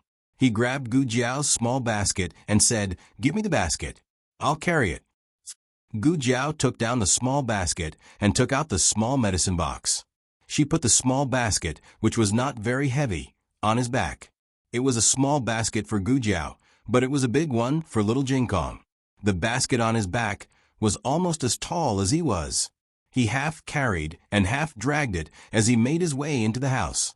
Xiao Lu Lang was studying arithmetic in the study. Ever since he got little Jing Kong's book that seemed to be the national book of the Yen Kingdom, he would study the contents of the book carefully whenever he was free. Since the book was written in a completely different language, it was still difficult to understand even though there were some annotations. However, the strange characters used to represent numbers aroused his strong interest. The things called formulas that were listed out by those characters and symbols also made him feel amazed. Since the numbering technique was lost, the Zhao kingdom still used the method of cutting the circle to calculate the ancestral rate. However, even if a circle was cut into tens of thousands of sides, it might not be able to calculate beyond 7 digits. The formulas recorded in this book were much simpler, but he had not understood them yet. Xiao Lu Lang was immersed in the sea of questions until he heard a loud thud. Only then did he raise his head to look out the window. He saw little Jing Kong carrying a small basket on his back as he walked in. Behind little Jing Kong, Gu Jiao was wearing an ice blue dress. She was elegant and graceful like a swallow, which made people's eyes light up. At this moment, Gu Jiao seemed to have sensed something and looked toward the window of the west room. Their eyes met. Gu Jiao slightly curved her lips. Like a budding begonia, it bloomed in the night wind, under the starry sky, and in the softest heart.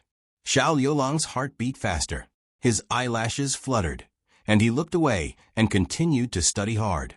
Gu Jiao did not seem to want to pretend that nothing happened. She came to the window, put one arm on the windowsill, and looked at him with the other hand supporting her chin. "What are you doing?" The night wind blew gently from behind her, swaying the faint fragrance of her body and covering the ink on the table. Xiao Liulang's heart suddenly felt warm. He did not look at Gu Jiao, but looked steadily at the book on the table. "Reading," he said calmly. "Oh." Gu Jiao raised her eyebrows and suddenly leaned into the window. The sudden approach made Xiao Liulang's body stiffen, and his body seemed to be unable to move. She was very close to him, so close that it was as if their cheeks were about to touch. Xiao Liulang's mind suddenly flashed with the image of her being drunk and grabbing him for a kiss. She looked like a seductive kitten. His throat was dry. "You." Just when Xiao Liulang thought that she was going to do something to him, she just reached out and took a piece of paper beside him. After taking the paper, she stood back to her original position. The breath on his cheeks and the tip of his nose dissipated. Xiao Liulang felt an inexplicable sense of loss. He did not know what he was feeling lost about. Gu Jiao took out a charcoal pencil and scribbled a few words on the paper. Then she curved her lips and left a note.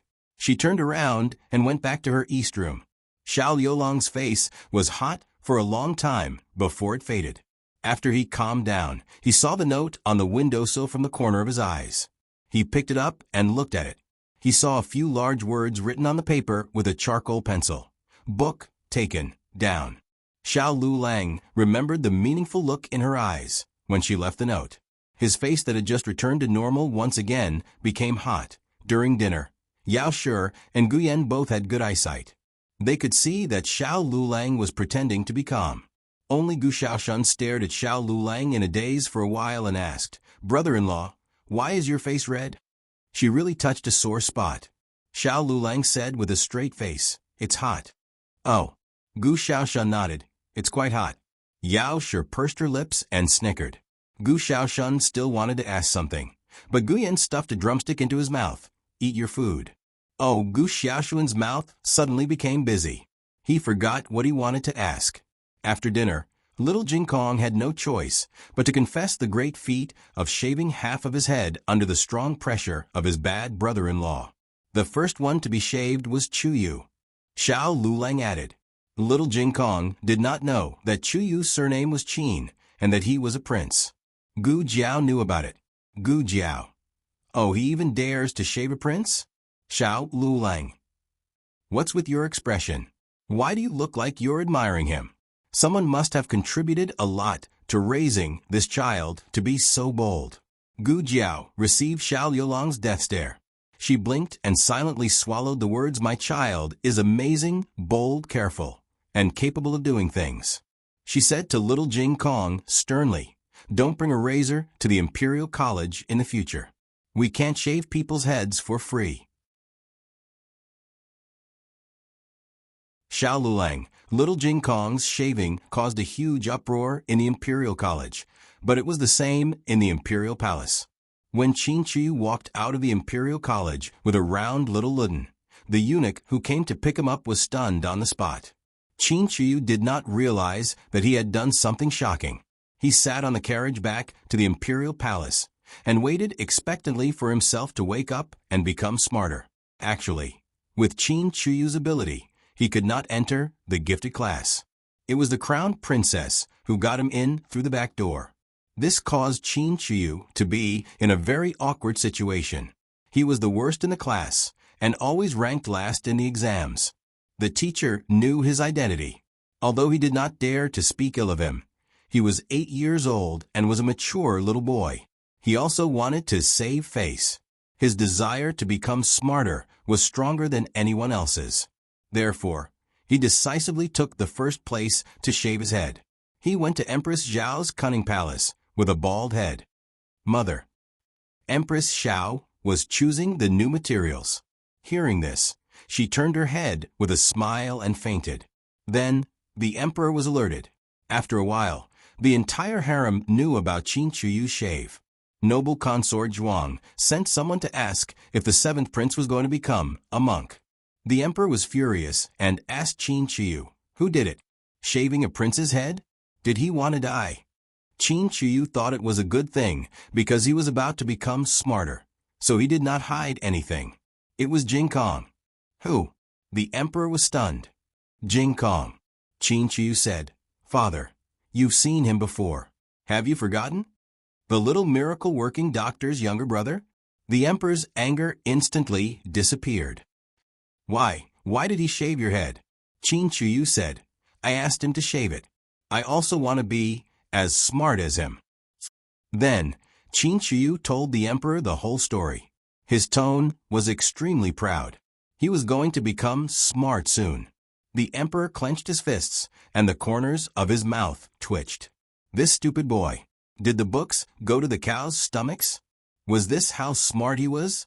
In the end, Qin Shuyu was very honored to eat his father's bamboo shoots fried with meat. It hurt so much. Sob. The emperor punished Qin Shuyu behind closed doors. Moreover, the emperor punished him not because he shaved his head, but because the emperor did a spot check on his homework, and he did not memorize it. The officials and parents of the shaved children waited for the emperor's statement. In the end, the emperor did not say anything, so they gave up the idea of asking for an explanation. Strictly speaking, that little guy could not be blamed. It did not seem like he did it on purpose. Moreover, even if he did it on purpose, a group of 6 or 7 years old people were fooled by a 4-year-old. Did they have the face to find trouble with him? Wasn't it because they were stupid? From the initial shock, anger, and humiliation, everyone gradually calmed down. Then they realized one thing. That was, their child's head was shaved really clean. There was not even an extra strand of hair. This was professional. My youngest son is almost a month old. I want to find someone to shave his fetal hair. My nephew is 2 years old.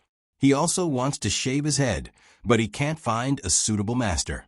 The previous one didn't shave his head clean. The master I found is the same. He even shaved his head.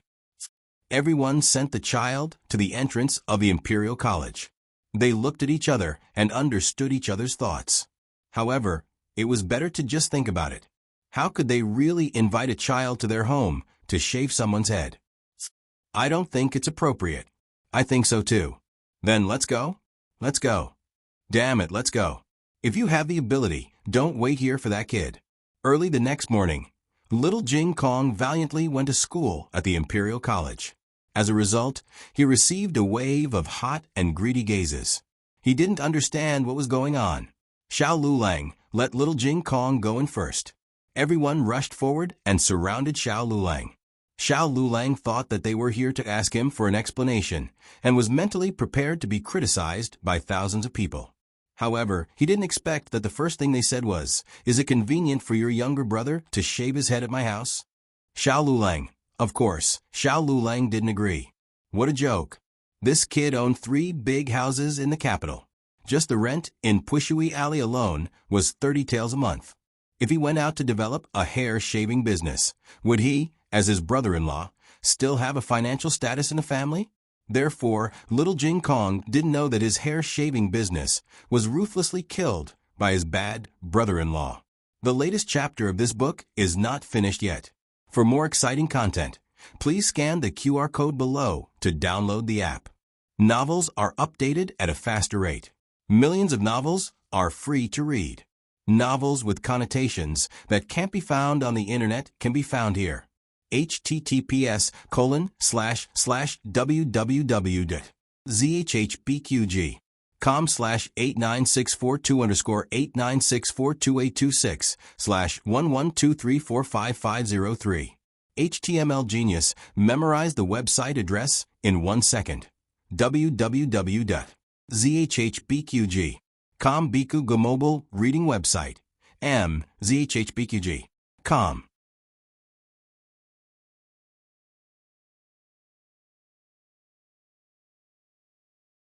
Chapter 292. The latest chapter of this book is not finished yet. For more exciting content, please scan the QR code below to download the app. Novels are updated faster. Millions of novels are free to read. Novels with connotations that can't be found online are all available here. The weather in the capital at the end of May was as hot as summer. Xiao Lulang had been in Hamlin Academy for 20 days. He was one of the editors of Hamlin Academy, but because he was a newcomer, he still focused on learning. In the morning, there would be special attendants or lecturers to teach them. The class would last for 2 hours, and the rest of the time, they would study by themselves. If they encountered something they didn't understand, they could ask the attendants or lecturers in private. They could also ask the Hamlin Academy scholars or the 5 classic scholars. The highest official in Hamlin Academy was the Hamlin Academy Scholar, a 5th rank official. He was in charge of all matters of Hamlin Academy. He was busy with official business and generally didn't have time to answer questions for new officials. Under the Hamlin Academy, there were 2 reading attendants and 2 lecturer attendants. They were all level 6. They were mainly responsible for lecturing. They were not only limited to training Hamlin Academy officials and scholars. If they had enough experience, they had the opportunity to enter the palace and lecture for the emperor and crown prince. Xiao Lulang was one of the editors of Hamlin Academy, a 6th rank official. The 2nd place Prince Un and the 3rd place Ning Ziyuan were editors of Hamlin Academy, a 7th rank official. Under the 3 of them, there were 9 5 classic scholars, a 8th rank official. It was worth mentioning that among all the officials of Hamlin Academy, only the 5 classic scholars were hereditary. Therefore, even if their official ranks weren't high, they had a very strong literary background and had an outstanding status in Hamlin Academy.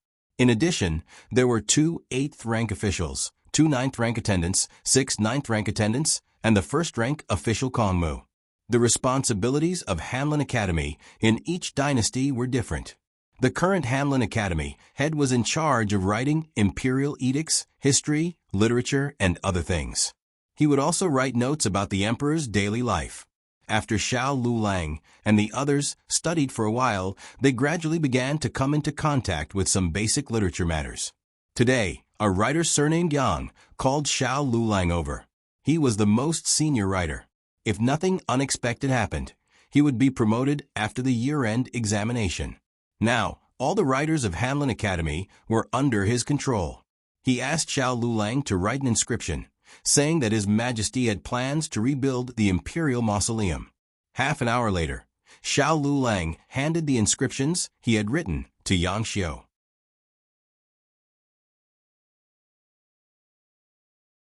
After Yang Xiuzhu read it, he frowned in dissatisfaction.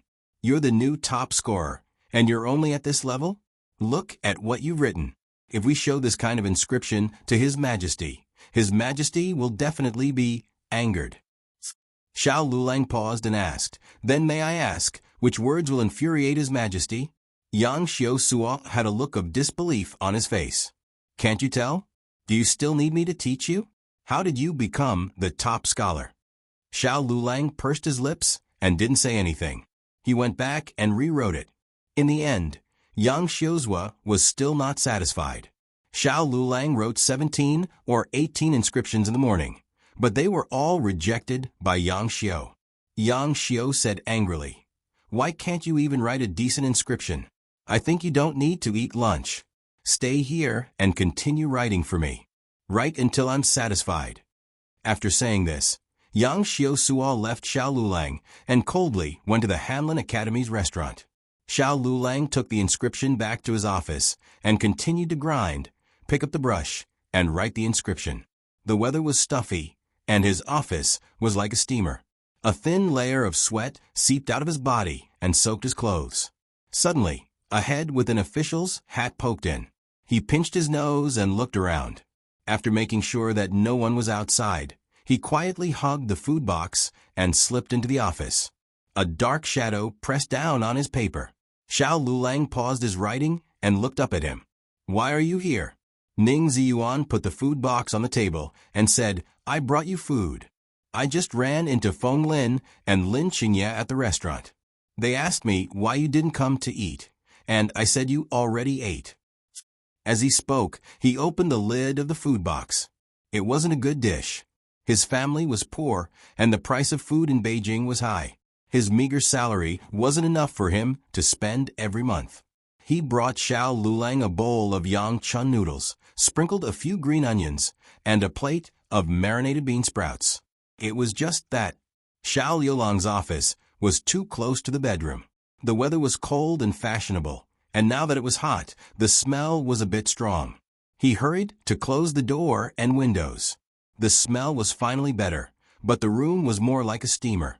"Hurry up and eat," Ning Ziyuan urged Xiao Lulang. Xiao Lulang didn't argue. He took out a bowl and chopsticks and ate the yang chun noodles and marinated bean sprouts. The taste of the yang chun noodles was bland, and the marinated bean sprouts were salty, but he wasn't picky and ate very thoroughly. In such a short time, Ning Ziyuan was already sweating. He really didn't know how Xiao Lulang survived every day. Seeing that Xiao Lulang had finished eating, Ning Ziyuan hurriedly endured the exhaustion of heat stroke and walked over to open the door and windows. A gentle breeze blew over, relieving the heat, but also ecstasy. Xiao Lulang put away the bowls and chopsticks. Ning Ziyuan looked at the dense stack of inscriptions on his desk, hesitated, and asked, "Yang Xiuzhu embarrassed you again?" It wasn't the first time. The last few times it was more subtle, only asking him to rewrite 3 to 5 chapters. Today, he didn't even allow Xiao Lulang to eat lunch. Ning Ziyuan casually picked up a few inscriptions and looked at them, speechless. "His writing is much better than mine. He even praised me this morning. I think you shouldn't write a new one. Just take a random one and submit it. I bet he didn't even read the ones you wrote before." However, it was undeniable that Xiao Lulang's inscriptions were indeed better than the one before, but his first one was already amazing enough. "How did this guy do it? Didn't anyone see you coming?" Xiao Lulang asked.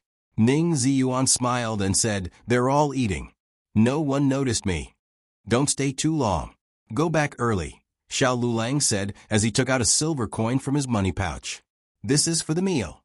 Ning Ziyuan waved his hand. "I don't want your money. I can still afford a bowl of yang chun noodles." Xiao Lulang thought about it and didn't insist.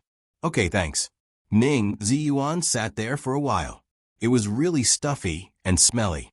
It was really hard for Xiao Lulang to stay in such a difficult place every day and be constantly bullied. If it were him, he would have broken down and resigned long ago. Forget it. He wanted to persuade Xiao Lulang to give in to Royal Prince An. In fact, it wasn't that Royal Prince An was messing with him. Royal Prince An had just arrived and couldn't order these people around. Ning Ziyuan guessed that it was Grand Tutor Zhuang's instructions. He wanted to make Xiao Lulang suffer a little. However, if Royal Prince An was willing to mediate between them, he could more or less protect Xiao Lulang. After all, the 3 of them were the top 3 in this year's competition. They were the emperor's disciples and had a special relationship as fellow disciples. However, he also understood that Xiao Lulang wasn't the kind of person who would pretend to comply, but secretly oppose. "You should go back," Xiao Lulang said. "It's too hot here." "Okay, I'm leaving." Ning Ziyuan saw that he didn't want to talk about this topic. He sighed, took the food box, and carefully left. In the afternoon, Xiao Lulang gave the new inscription he wrote to Yang Xiuzhua. Yang Xiuzhua naturally had a lot of picky comments. If it weren't for the rules, he might have thrown this stack of inscriptions at Xiao Lulang's head. "You can't do anything right." He sat back in his chair angrily and glared at Xiao Lulang. "Why are you standing there? Hurry up and rewrite it." Xiao Lulang turned and left. "Hey, what's with your attitude?" Yang Xiuzhua gritted his teeth and was about to explode when Royal Prince An suddenly walked in. He looked at Xiao Lulang, who was walking in, and then looked at Yang Xiuzhua, who was fuming. He said gently with a hint of guilt, "Did I come a bad time? How could it be?" Yang Xiuzhua's expression changed in a second. He stood up with a grin and came in front of Royal Prince An. Royal Prince An dodged his bow and said politely, "There's no royal prince in here." There's only Zhuang Yuheng. Yang Xiuzhua, you're too polite. Ah. Yes. Yes. Yang Xiuzhua laughed and scratched his head. He asked, Yuheng is looking for me, is there something you need from me? Royal Prince said, I met Scholar Han on the way here. He said that there's a batch of history books in the library of Mount Yueluo that needs editing. He asked Yang Xiuzhua to bring a few people over. It's best if you can finish it by today. The library of Mount Yueluo was donated by a hermit. There were many history books from different dynasties inside. However, some of them needed editing. Yang Xiuzhua quickly said, Okay, I'll bring people over immediately. Editor Zhuang, I can go. Royal Prince nodded. Yang Xiuzhua smiled brightly. Royal Prince looked at Xiao Lulang, who had already walked out, and said, Bring Xiao Lulang with you. I remember that he's very good at history. Yang Xiuzhua flattered. He can't be compared to you. However, since Royal Prince said so, Yang Xiuzhua temporarily gave up on torturing Xiao Lulang to write the inscription on the tombstone. Instead, he brought Xiao Lulang and Royal Prince onto Mount Yueluo outside the capital. Ning Ziyuan didn't go. He was called to do odd jobs by the reading officer in the afternoon. The latest chapter of this book isn't finished yet. For more exciting content, please scan the QR code below to download the app. Novels are updated faster and more complete. Millions of novels are free to read. Novels with content that can't be found online are all available here. https://www.zhbqg.com/89642826/1123422720. HTML Genius, memorize the website address in 1 second. www.zhbqg.com Biku Go mobile reading website. zhbqg.com.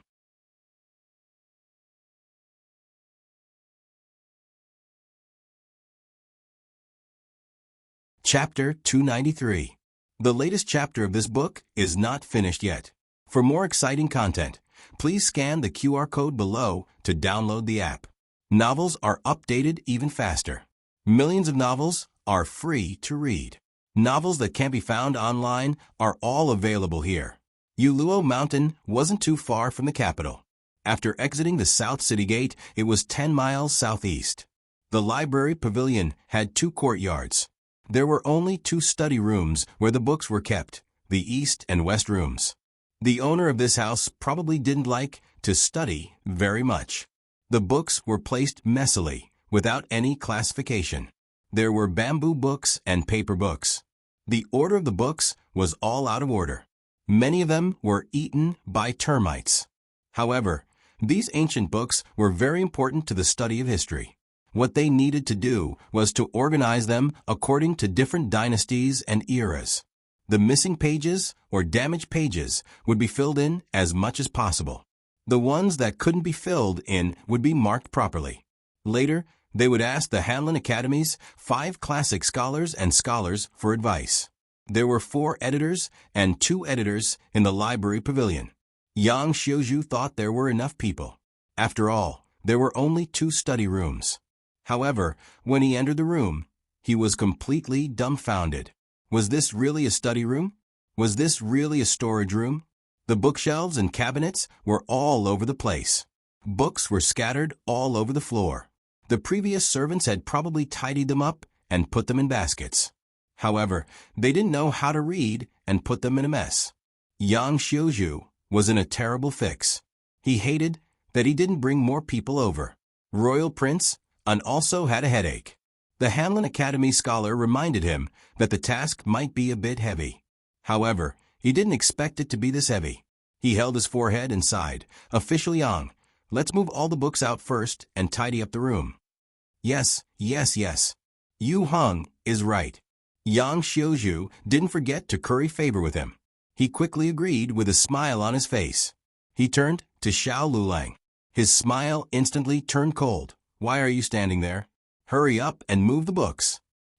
Xiao Lulang and an editor surnamed Tsin went to the west room. The west room wasn't facing well. It was sunny in the afternoon and the weather was hot. It was like a steamer.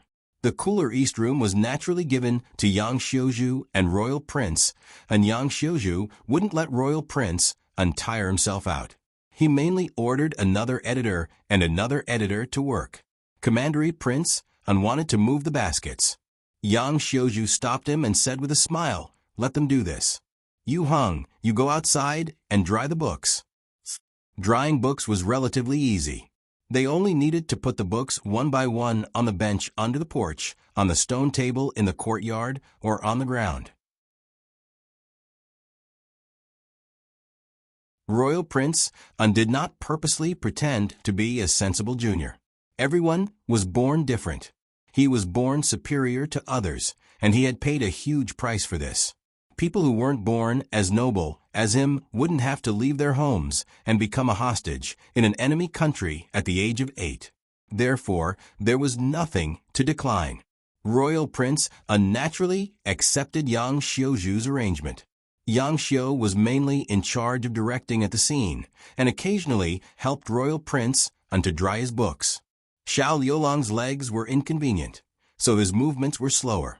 Editor Tsin, who was assigned to the same room as him, was a scholar from 3 years ago. When the library closed this year, he entered the Hanlin Academy as an editor. He was also a newcomer, but he was a few months earlier than Xiao Lulang, Royal Princeton, and Ning Ziyuan. Of course, he knew that Xiao Lulang was the new top scholar. However, this top scholar seemed to have offended the second place. Even the third-place scholar, Ning Ziyuan, had a better life than him.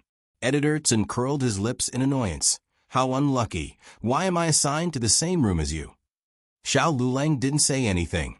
He silently picked up the books on the ground and put them into the baskets. They worked for the whole afternoon. Even Royal Princeton, who was only responsible for drying the books, felt his back ache. However, they had only finished half of the work. They had moved the books out, but they hadn't put them in the baskets yet. "You two, clean the room first." Yang Xiuzhu ordered Xiao Lulang and Editor Cn, "You clean the East Room, you clean the West Room."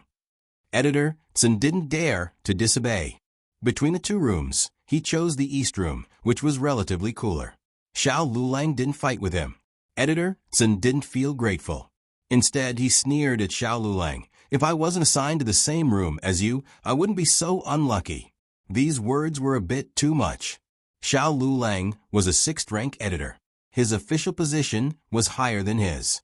Today, whether Xiao Lulang came or not, he would have to do the dirtiest and most tiring work. After all, they were both 7th-rank editors. They couldn't let the noble Royal Prince undo it. Why would Royal Prince uncare about a 7th-rank minor official? It wasn't because the Zhuang family had grandparents and grandchildren. All the descendants of the Zhuang family had to take the imperial exam and enter the government. They couldn't be officials. Royal Prince wouldn't waste his talent like this. Editor Tsin didn't have the guts to complain about Royal Princeton, so he vented his anger on Xiao Lulang, who was always being bullied. Xiao Lulang was too lazy to pay attention to him. He took a broom and went to clean the West Room. The West Room was bigger and messier than the East Room. He first straightened the bookcases and shelves. His body was much stronger than it was a year ago.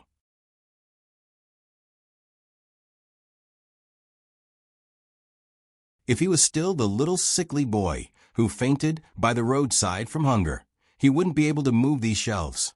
The young man's body faintly emitted a vigorous masculine strength. His sleeves were gently rolled up. The muscles on his forearms were firm and the lines were distinct. Sweat dripped down his delicate chin. Royal Prince was resting outside. He inadvertently glanced at the window of the West Room. Even though he was a man, he was almost dazzled at that moment. Xiao Lulang finished cleaning the West Room. He was surprised to find that this room actually had an attic. The ladder was behind the last row of bookshelves. He rubbed the ladder and looked around. There were also books in the attic. However, probably because it was too hidden, no one had touched it. Other than being covered in dust, it wasn't too messy.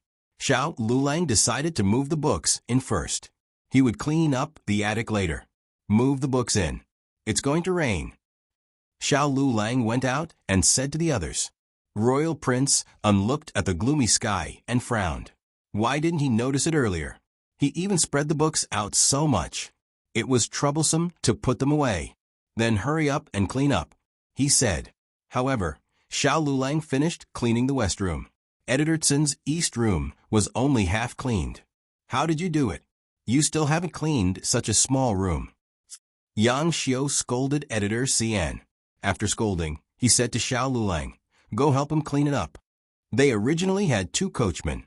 However, the roof was leaking and the coachmen went to fix the roof. They couldn't free themselves now. Xiao Lulang went to the East Room. Editor Tsin glared at him indignantly. "You did it on purpose, didn't you? You deliberately made me look bad in front of official Yang." What did this have to do with Xiao Lulang? Xiao Lulang worked quickly because he wasn't like most scholars who only studied. Other than the heavy work that Gu Jiao didn't allow him to do, he did everything else. Was this also his fault? Xiao Lulang said indifferently, "Use your time to throw a tantrum on sweeping. The East Room has already been cleaned." "You." Editor Tsin choked. After the East Room was cleaned, they moved the books in. Just as they finished moving the last basket, it started to drizzle. At this time, the roof was also repaired. They let out a sigh of relief. Next, they had to organize the books. At this point, Yang Xiu didn't bully anyone. He, Royal Prince, and another editor organized the books in the East Room. Xiao Lulang, Editor Tsin, and another editor organized the books in the West Room. The rain gradually became heavier. The summer heat was washed away and the temperature dropped. The West Room wasn't as hot as it used to be. They buried their heads in their work and were all very serious. Xiao Lulang was a newcomer, so the task he was given wasn't heavy.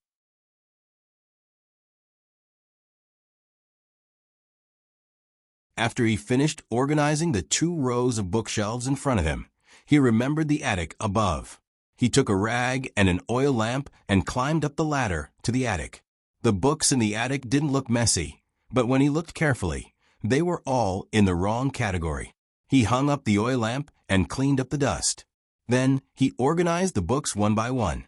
There were no pens or paper in the attic. When he encountered a damaged book, he first put it aside and repaired it later. He was so engrossed in his work that he didn't notice that it was getting late. When he was alerted by a pain in his back, he decided to go down for a walk. Only then did he realize that the room was already dark. It was drizzling outside. He carried the oil lamp and walked in the silent room. "Is anyone here?" he asked. What answered him was the sound of the rain. Xiao Lulang carried the oil lamp and walked around the courtyard. In the end, he made sure that everyone had left and the front door was locked. Xiao Lulang went to the back door. As expected, the back door was also locked. Although there was no gold or silver in here, they were worried that thieves would come in and destroy the ancient books in the study. Therefore, when they left, they would lock it from the outside. On the way here, Xiao Lulang had observed the terrain. This house was at the foot of Mount Ueluo. The nearest house was a tea shed about a mile away. The tea shed only did business during the day. At night, they returned to the village. "It seems that I can't go back tonight." Xiao Lulang looked at the pattering rain. Something flashed through his mind. He frowned, sighed, and turned to step into the corridor. The house had been empty for a long time, so naturally, there was nothing to eat. Fortunately, Ning Ziyuan gave him a bowl of yancha noodles at noon, so he wasn't hungry yet. He was almost out of the oil lamp. He went to the East Room and got the oil lamp there. Since he had nothing to do, Xiao Lulang began to organize the books. Because of the heavy workload, they had only organized less than a third of the books. They hadn't even begun to repair the damaged ancient books. Xiao Lulang had been at the Hanlin Academy for less than a month. His good historiography was actually thanks to Elder Feng. Elder Feng had left him many history books in the collection. Emperor Huizong rode his horse to the North Yen Pass. He wanted to cross the Yen River. Xiao Lulang had been lucky enough to read this part in Elder Feng's book. It was about the second emperor of the previous dynasty, Emperor Wen Huizong, who had personally led the army. The weather was bad that day, so it was not suitable to cross the river. Wen Huizong didn't listen to advice and insisted on going. Fortunately, a fisherwoman risked her life to stop him. In the latter half of the night, the rain poured down, the Yen River swelled, and the whirlpool didn't stop. Wen Huizong sighed with emotion that he and the 3 armies had escaped disaster. After returning, Wen Huizong disregarded the opposition of the court and resolutely made the fisherwoman his concubine. It was supposed to be a beautiful story, but the fisherwoman's ending was not so lucky. There were 3,000 beauties in the harem, but only the new ones smiled, not the old ones cried. The fisherwoman had not seen the emperor since the 3rd year she entered the palace. She grew old in the depths of the palace, and before she died, she left behind a piece of Ode to the North Yen Pass to express her loneliness and bitterness. What was missing was the Ode to the North Yen Pass. Xiao Lulang picked up his brush and added the Ode to the North Yen Pass. The next day, a servant who was guarding the house came to the house. He was guarding the house for the original owner and only came once every 3 to 5 days. It had rained last night, and he was worried that the roof would leak again, so he came to take a look. He first went to the east study. Who would have thought that as soon as he entered, he would see a person lying on the desk? He was so frightened that he fell to the ground. A ghost. It was no wonder that he thought the other party was a ghost. The door was locked, so who else could come in except for ghosts? Xiao Lulang was awakened by his shout, and the head that was pressed against his arm slowly lifted. It was a face that was perfect and impeccable even though there were marks on it. The servant was stunned. How was this a ghost? He was clearly an immortal. Furthermore, the room was so clean. What else could it be but an immortal spell? Although the people from the imperial court might come to clean it up, he had only been here yesterday morning. How could those delicate officials have cleaned it up? Xiao Lulang finished tidying up the books in the west room last night. Seeing that it was still dark, he tidied up the books in the east room as well. He only went to sleep when it was almost dawn. What time is it? Xiao Lulang sat up straight, tidied his clothes, and asked calmly. The servant said in a daze, "Chun, 7:45." Xiao Lulang frowned. It's already so late. Hamlin Academy was on duty at 7 a.m. Xiao Lulang looked at him. Is there a carriage nearby? The servant said, Yes, there's one in the tea shed. Immortal, young master, do you need a carriage? Xiao Lulang opened his pouch, took out a silver pellet, and handed it to him. Please help me hire a carriage. Okay. The servant stepped forward, took the silver pellet with both hands, and went out to hire a carriage for Xiao Lulang. Xiao Lulang stood up and planned to go to the backyard to get some water to wash up. When the servant turned around, he happened to see Xiao Lulang coming out of the east room with a cane. He was stunned. Xiao Lulang took the carriage back to the capital. He wasn't the only one in the carriage. There were 2 other peddlers going to the capital. They had hired the carriage first, so he had to send them off first. The place they were going to was not far from Hamlin Academy, so Xiao Lulang went directly to Hamlin Academy. As soon as he entered Hamlin Academy, Ning Ziyuan hurried over. Lulang, where did you go? You came to Hamlin Academy so late. Don't you know that you'll get a demerit for being late? Yang Shouwen was so angry just now. He's gone out now. Xiao Lulang said, I didn't do it on purpose. They didn't call me when they came back last night. Wait, did you say Yang Shouwen was angry? Ning Ziyuan said, Yes. He said, what's wrong with you? Do you think you're so great just because you're the new top scorer? Oh, why didn't they call you when they came back? Xiao Lulang was about to answer when Editor Tsin came out of the office with a few books in his arms.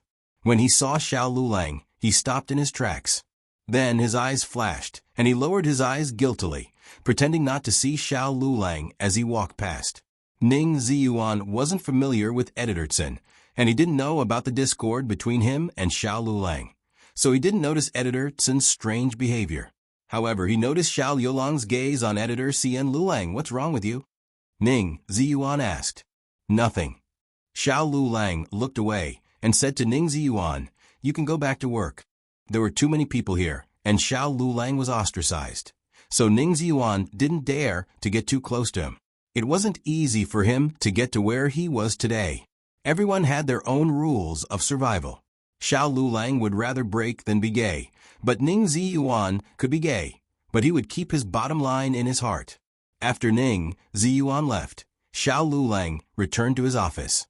Editor Chen quietly opened the door to his office, stuck his head out, and looked at Xiao Liulang's office. There were so many people yesterday, so Xiao Lulang shouldn't have suspected him for no reason. However, once a person did something wrong, they would easily feel guilty. He always felt that Xiao Lulang would rush over and question him in the next second. In fact, Yang Xiuzhua had asked Xiao Lulang last night. At that time, everyone was so tired that they couldn't even move their fingers. Yang Xiuzhua, Commandery Princeton, and Lu Xiuzhua got into the carriage in front. He, Xiao Lulang, and Wang Xiuzhua were in the same carriage. Yang Xiuzhua's carriage left first. Before leaving, Yang Xiuzhua asked him to call Xiao Lulang. He agreed. He knew that Xiao Lulang was in the attic. He didn't call him. Wang Xiuzhua thought that Xiao Lulang went to Yang Xiuzhua's office, so he didn't ask. At that time, he didn't think too much. He just wanted to teach Xiao Lulang a lesson. Who told him to be unlucky? However, Yang Xiuzhua was so angry this morning. He was afraid that when Yang Xiuzhua confronted Xiao Lulang, he would be exposed. Forget it. At worst, he could say that Xiao Lulang was hiding in the attic, and he didn't see him. He thought that Xiao Lulang left early. In order to make this statement more convincing, he went to Wang Xiuzhua's bank and asked him, "Wang Xiuzhua, do you remember that Xiao Lulang left early yesterday afternoon?" Wang Xiuzhua was stunned. "He's not here? I didn't notice." Since Xiuzhua said, "I noticed. He left after working for a while." Wang Xiuzhua thought carefully. It seemed that after the sky darkened, he didn't see Xiao Lulang again. Until the end of the day, Xiao Lulang didn't see Yang Xiuzhua. Xiao Lulang left Hanlin Academy. Kong Mu, who was in charge of the roll call, suddenly stopped Xiao Lulang and said, "Your family came last night. They said they were your wife." She asked where you went. "I said you went with Yang Xiuzhua to work outside the city." Xiao Lulang nodded. "Many thanks." Yang Xiuzhua hadn't finished organizing the books last night. He had rushed over early in the morning after finishing his work. He and Xiao Lulang didn't go the same way, so they missed each other perfectly. However, when Yang Xiuzhua arrived at the library, he found that the mess from last night had already been cleaned up. Yang Xiuzhua was confused. "What's going on? Who tidied up? Or did they finish it when I took a nap in the carriage yesterday?" Yang Xiuzhua picked up a few baskets of important books and brought them back to Hamlin Academy. After Scholar Han read through them, he was full of praise. "Not bad. You did a good job." Several of the 5 classic scholars also browsed through the books. These books were all important documents of great value to the study of history, especially the section related to the previous dynasties, Wen Huizong. Even the complete version couldn't be found in Hanlin Academy's library. Scholar Han picked out a few books and sent them to the cabinet. He had them look through them and see if there were any mistakes. Grand Secretary Yuan was also there. He focused on the ode to the north of Yen. This ode had been lost for hundreds of years. Many scholars had spent their entire lives trying to restore it. Even he had tried before. However, after consulting all the documents, he could only restore the first small section. He thought this ode would have 500 words at most. He didn't expect there to be over 1,000 words. How much effort did this take? Grand Secretary Yuan looked at it as if he was looking at a rare treasure. Even the movements of his hands became lighter. Scholar Han couldn't tell whether it was them who restored it or the previous owner of the library. After all, there were many traces of restoration in the library. Some of the traces were even very new. However, Grand Secretary Yuan could tell that the handwriting was made within 3 days. Scholar Han thought for a moment and said, "That must be Princeton." I heard from Yang Xiuzhua that it was all thanks to him this time. If it weren't for him, this time wouldn't have gone so smoothly. Among the people accompanying them, Yang Xiuzhua only emphasized Prince N. He didn't mention Xiao Lulang at all. Grand Secretary Yuan paused. Are you talking about the grandson of Grand Secretary Zhuang? That prince who is only 18 years old? Scholar Han nodded. Right, that's him. Even though he is a prince, he has never considered himself a prince in Hanlin Academy. Yesterday, when I went to organize these books, he also didn't complain about the hard work, not uttering a single word of complaint. Grand Secretary Yuan remained silent for a moment. He stroked his beard. Grand Secretary Zhuang has obtained a good grandson. After pausing for a moment, he then said, Could you leave these books here for me to admire for a few days? Scholar Han cupped his hands and said with a smile, Grand Secretary, sir, you can look at them for as long as you want. There is no need to rush. Scholar Han brought the books here precisely for Grand Secretary Yuan to admire. If he didn't like to look at them, then he would have come for nothing. Moreover, to be able to obtain Grand Secretary Yuan's favor was such an honor. Even though Grand Secretary Yuan didn't like to play with power like Grand Secretary Zhuang, his influence in the court was definitely not something Grand Secretary Zhuang could suppress. Grand Secretary Zhuang would rather offend Marquis Xianping than offend Grand Secretary Yuan. Similarly, Marquis Xianping had insulted all of the court civil and military officials, but he had never insulted Grand Secretary Yuan. This was an elder of 3 dynasties who stood above the vortex of power. He had assisted 3 emperors. Even Empress Dowager Zhuang would get off the sedan chair for him when she saw him. The newest chapter of this book is not finished yet. For more exciting content, please scan the QR code below to download the app. Novels are updated even faster. Millions of novels are free to read. Novels with connotations that can't be found online are all available here. https://www.zhbqg.com/89642_8964286/112318467. HTML Genius memorized this website's address in 1 second. www.zhbqg.com Biku Go mobile reading website. zhbqg.com.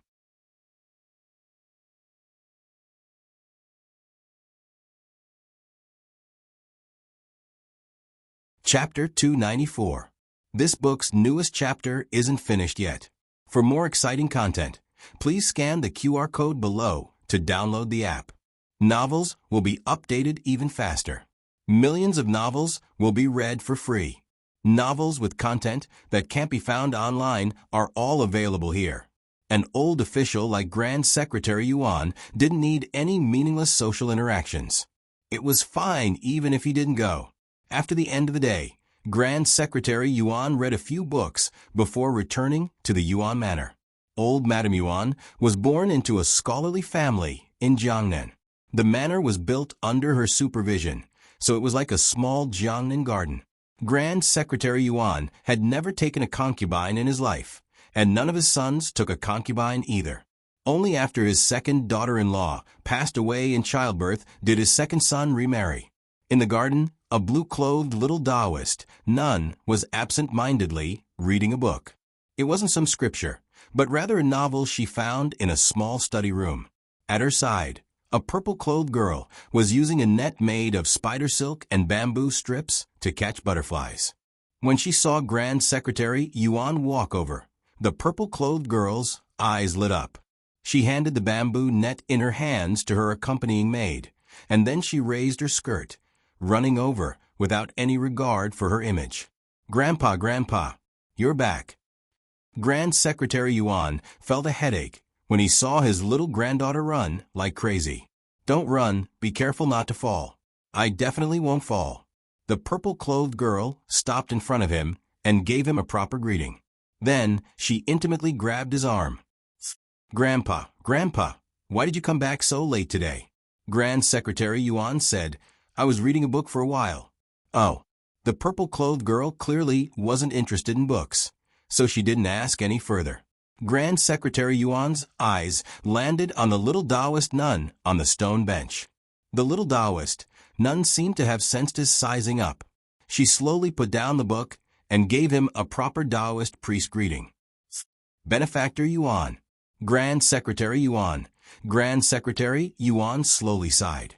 You still haven't returned to the secular world? The little Taoist nun said, I haven't. Grand Secretary Yuan looked at the novel in her hands. If you haven't returned to the secular world, how can you read these romantic books? The little Taoist nun was silent for a moment. Her expression didn't change as she said, in Benefactor Yuan's eyes, these are romantic books, but in this poor's eyes, they are a world of their own. Grand Secretary Yuan. All right, stop saying strange things. The purple-clothed girl had a headache. One was her elder sister, and the other was her grandfather. If they were separated, she would be able to understand what they were saying. But when the two of them were talking, she couldn't understand a single word. Grand Secretary Yuan. If you have the ability, don't eat meat at night. Immeasurable, celestial, venerable. The little nun curtsied with a pious expression. Wine and meat pass through the intestines, but the celestial venerable's heart remains.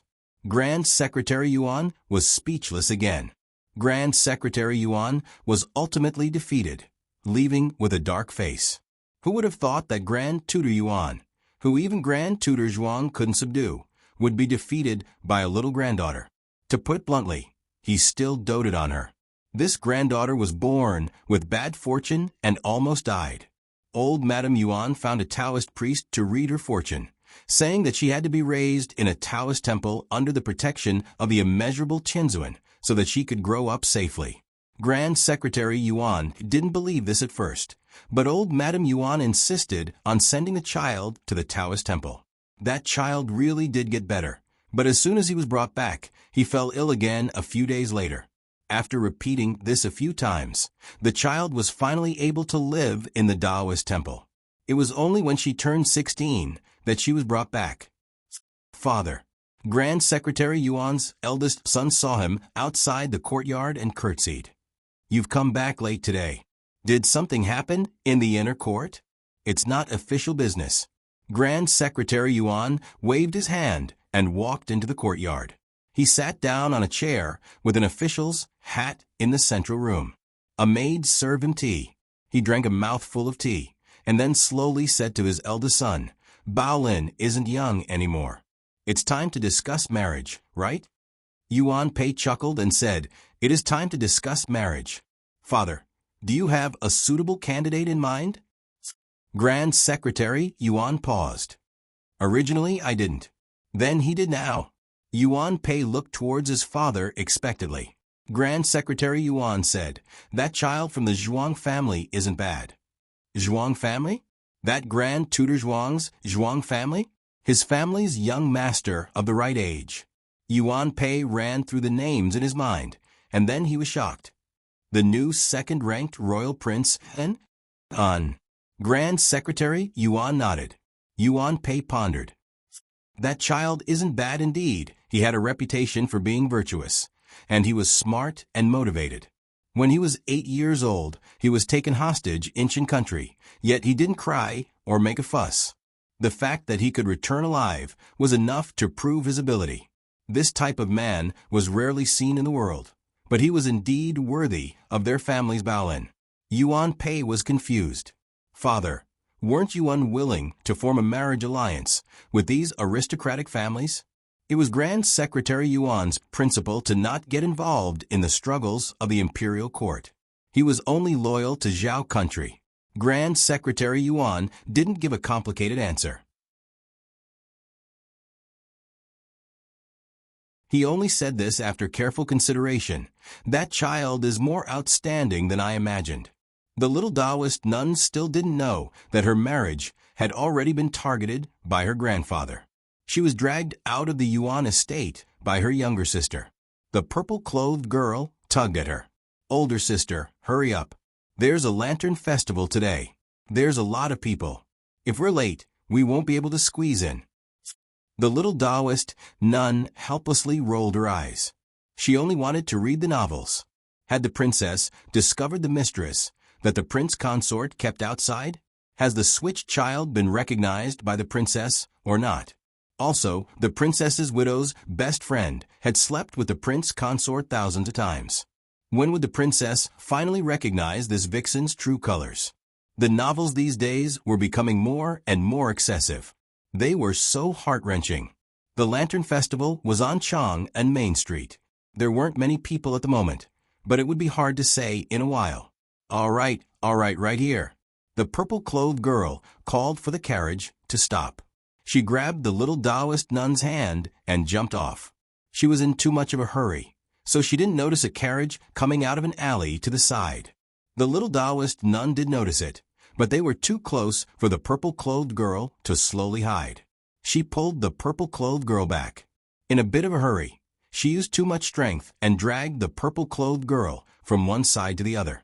Then, the purple-clothed girl bumped into someone. She lost her balance and fell to the ground with the other person.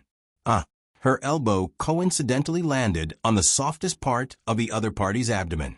It was really painful. The other person was caught off guard. The pain made their entire face contort. The purple-clothed girl didn't feel too much pain because she was on top of the other person. However, when she came back to her senses, she discovered that the other person was actually a man. She had actually fallen together with a man in broad daylight. The color drained from her face. She raised her hand and slapped the other person. Lecture. The other person was stunned. He stared at her in disbelief. Are you kidding me? You were the one who bumped into me. You're hurting my stomach. I haven't even gotten even with you yet. The purple-clothed girl quickly got up from his body and wrapped her arms around her shoulders. She stared at him vigilantly and angrily.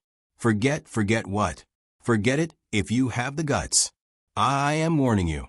Don't think you can take advantage of me just because you touched me. If you dare tell anyone about what happened today, I'll kill you. I'm going to kill you. I'm the one who wants to kill you. The young man jumped up, his eyes filled with killing intent. The little Taoist nun stood in front of the purple-clothed girl and stared at him coldly.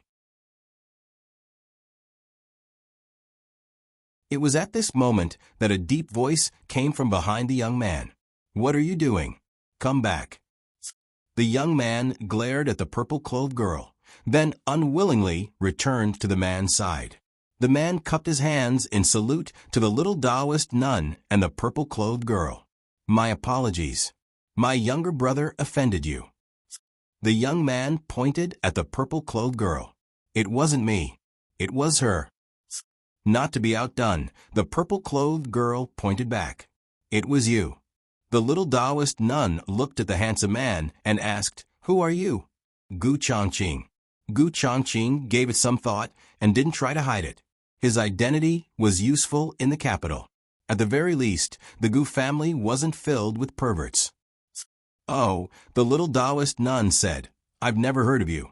She had just left the mountain, so she hadn't heard of him. She turned to the purple-clothed girl. Yuan Tong, come here. You're called Cylinder? Gu Chengfeng threw his head back and laughed. Are you a Yi brand? You're called Cylinder? Why don't you call yourself Air Tiao? Gu Chongqing said sternly. Chengfeng, shut up. This time, it was Yuan Tong's turn to laugh. She put her hands on her hips and looked at Gu Chengfeng mockingly. So you're a hornet. No wonder you're so annoying. Yuan Tong, Cylinder. Gu Chengfeng, Bumblebee. Cylinder, Hornet. The two of them were red in the face. Go back and tell grandfather if you make any more noise. Go back and tell grandfather if you make any more noise. The first sentence was said by Gu Chongqing, and the second by the little Taoist nun. Both of them said it almost at the same time. Their words were so intimidating that Yuan Tong and Gu Chengfeng shut their mouths at the same time. Their mouths were shut, but their eyes were still open. The two of them rolled their eyes at each other. The latest chapter of this book is not finished yet. For more exciting content, please scan the QR code below to download the app. Novels are updated faster and more frequently.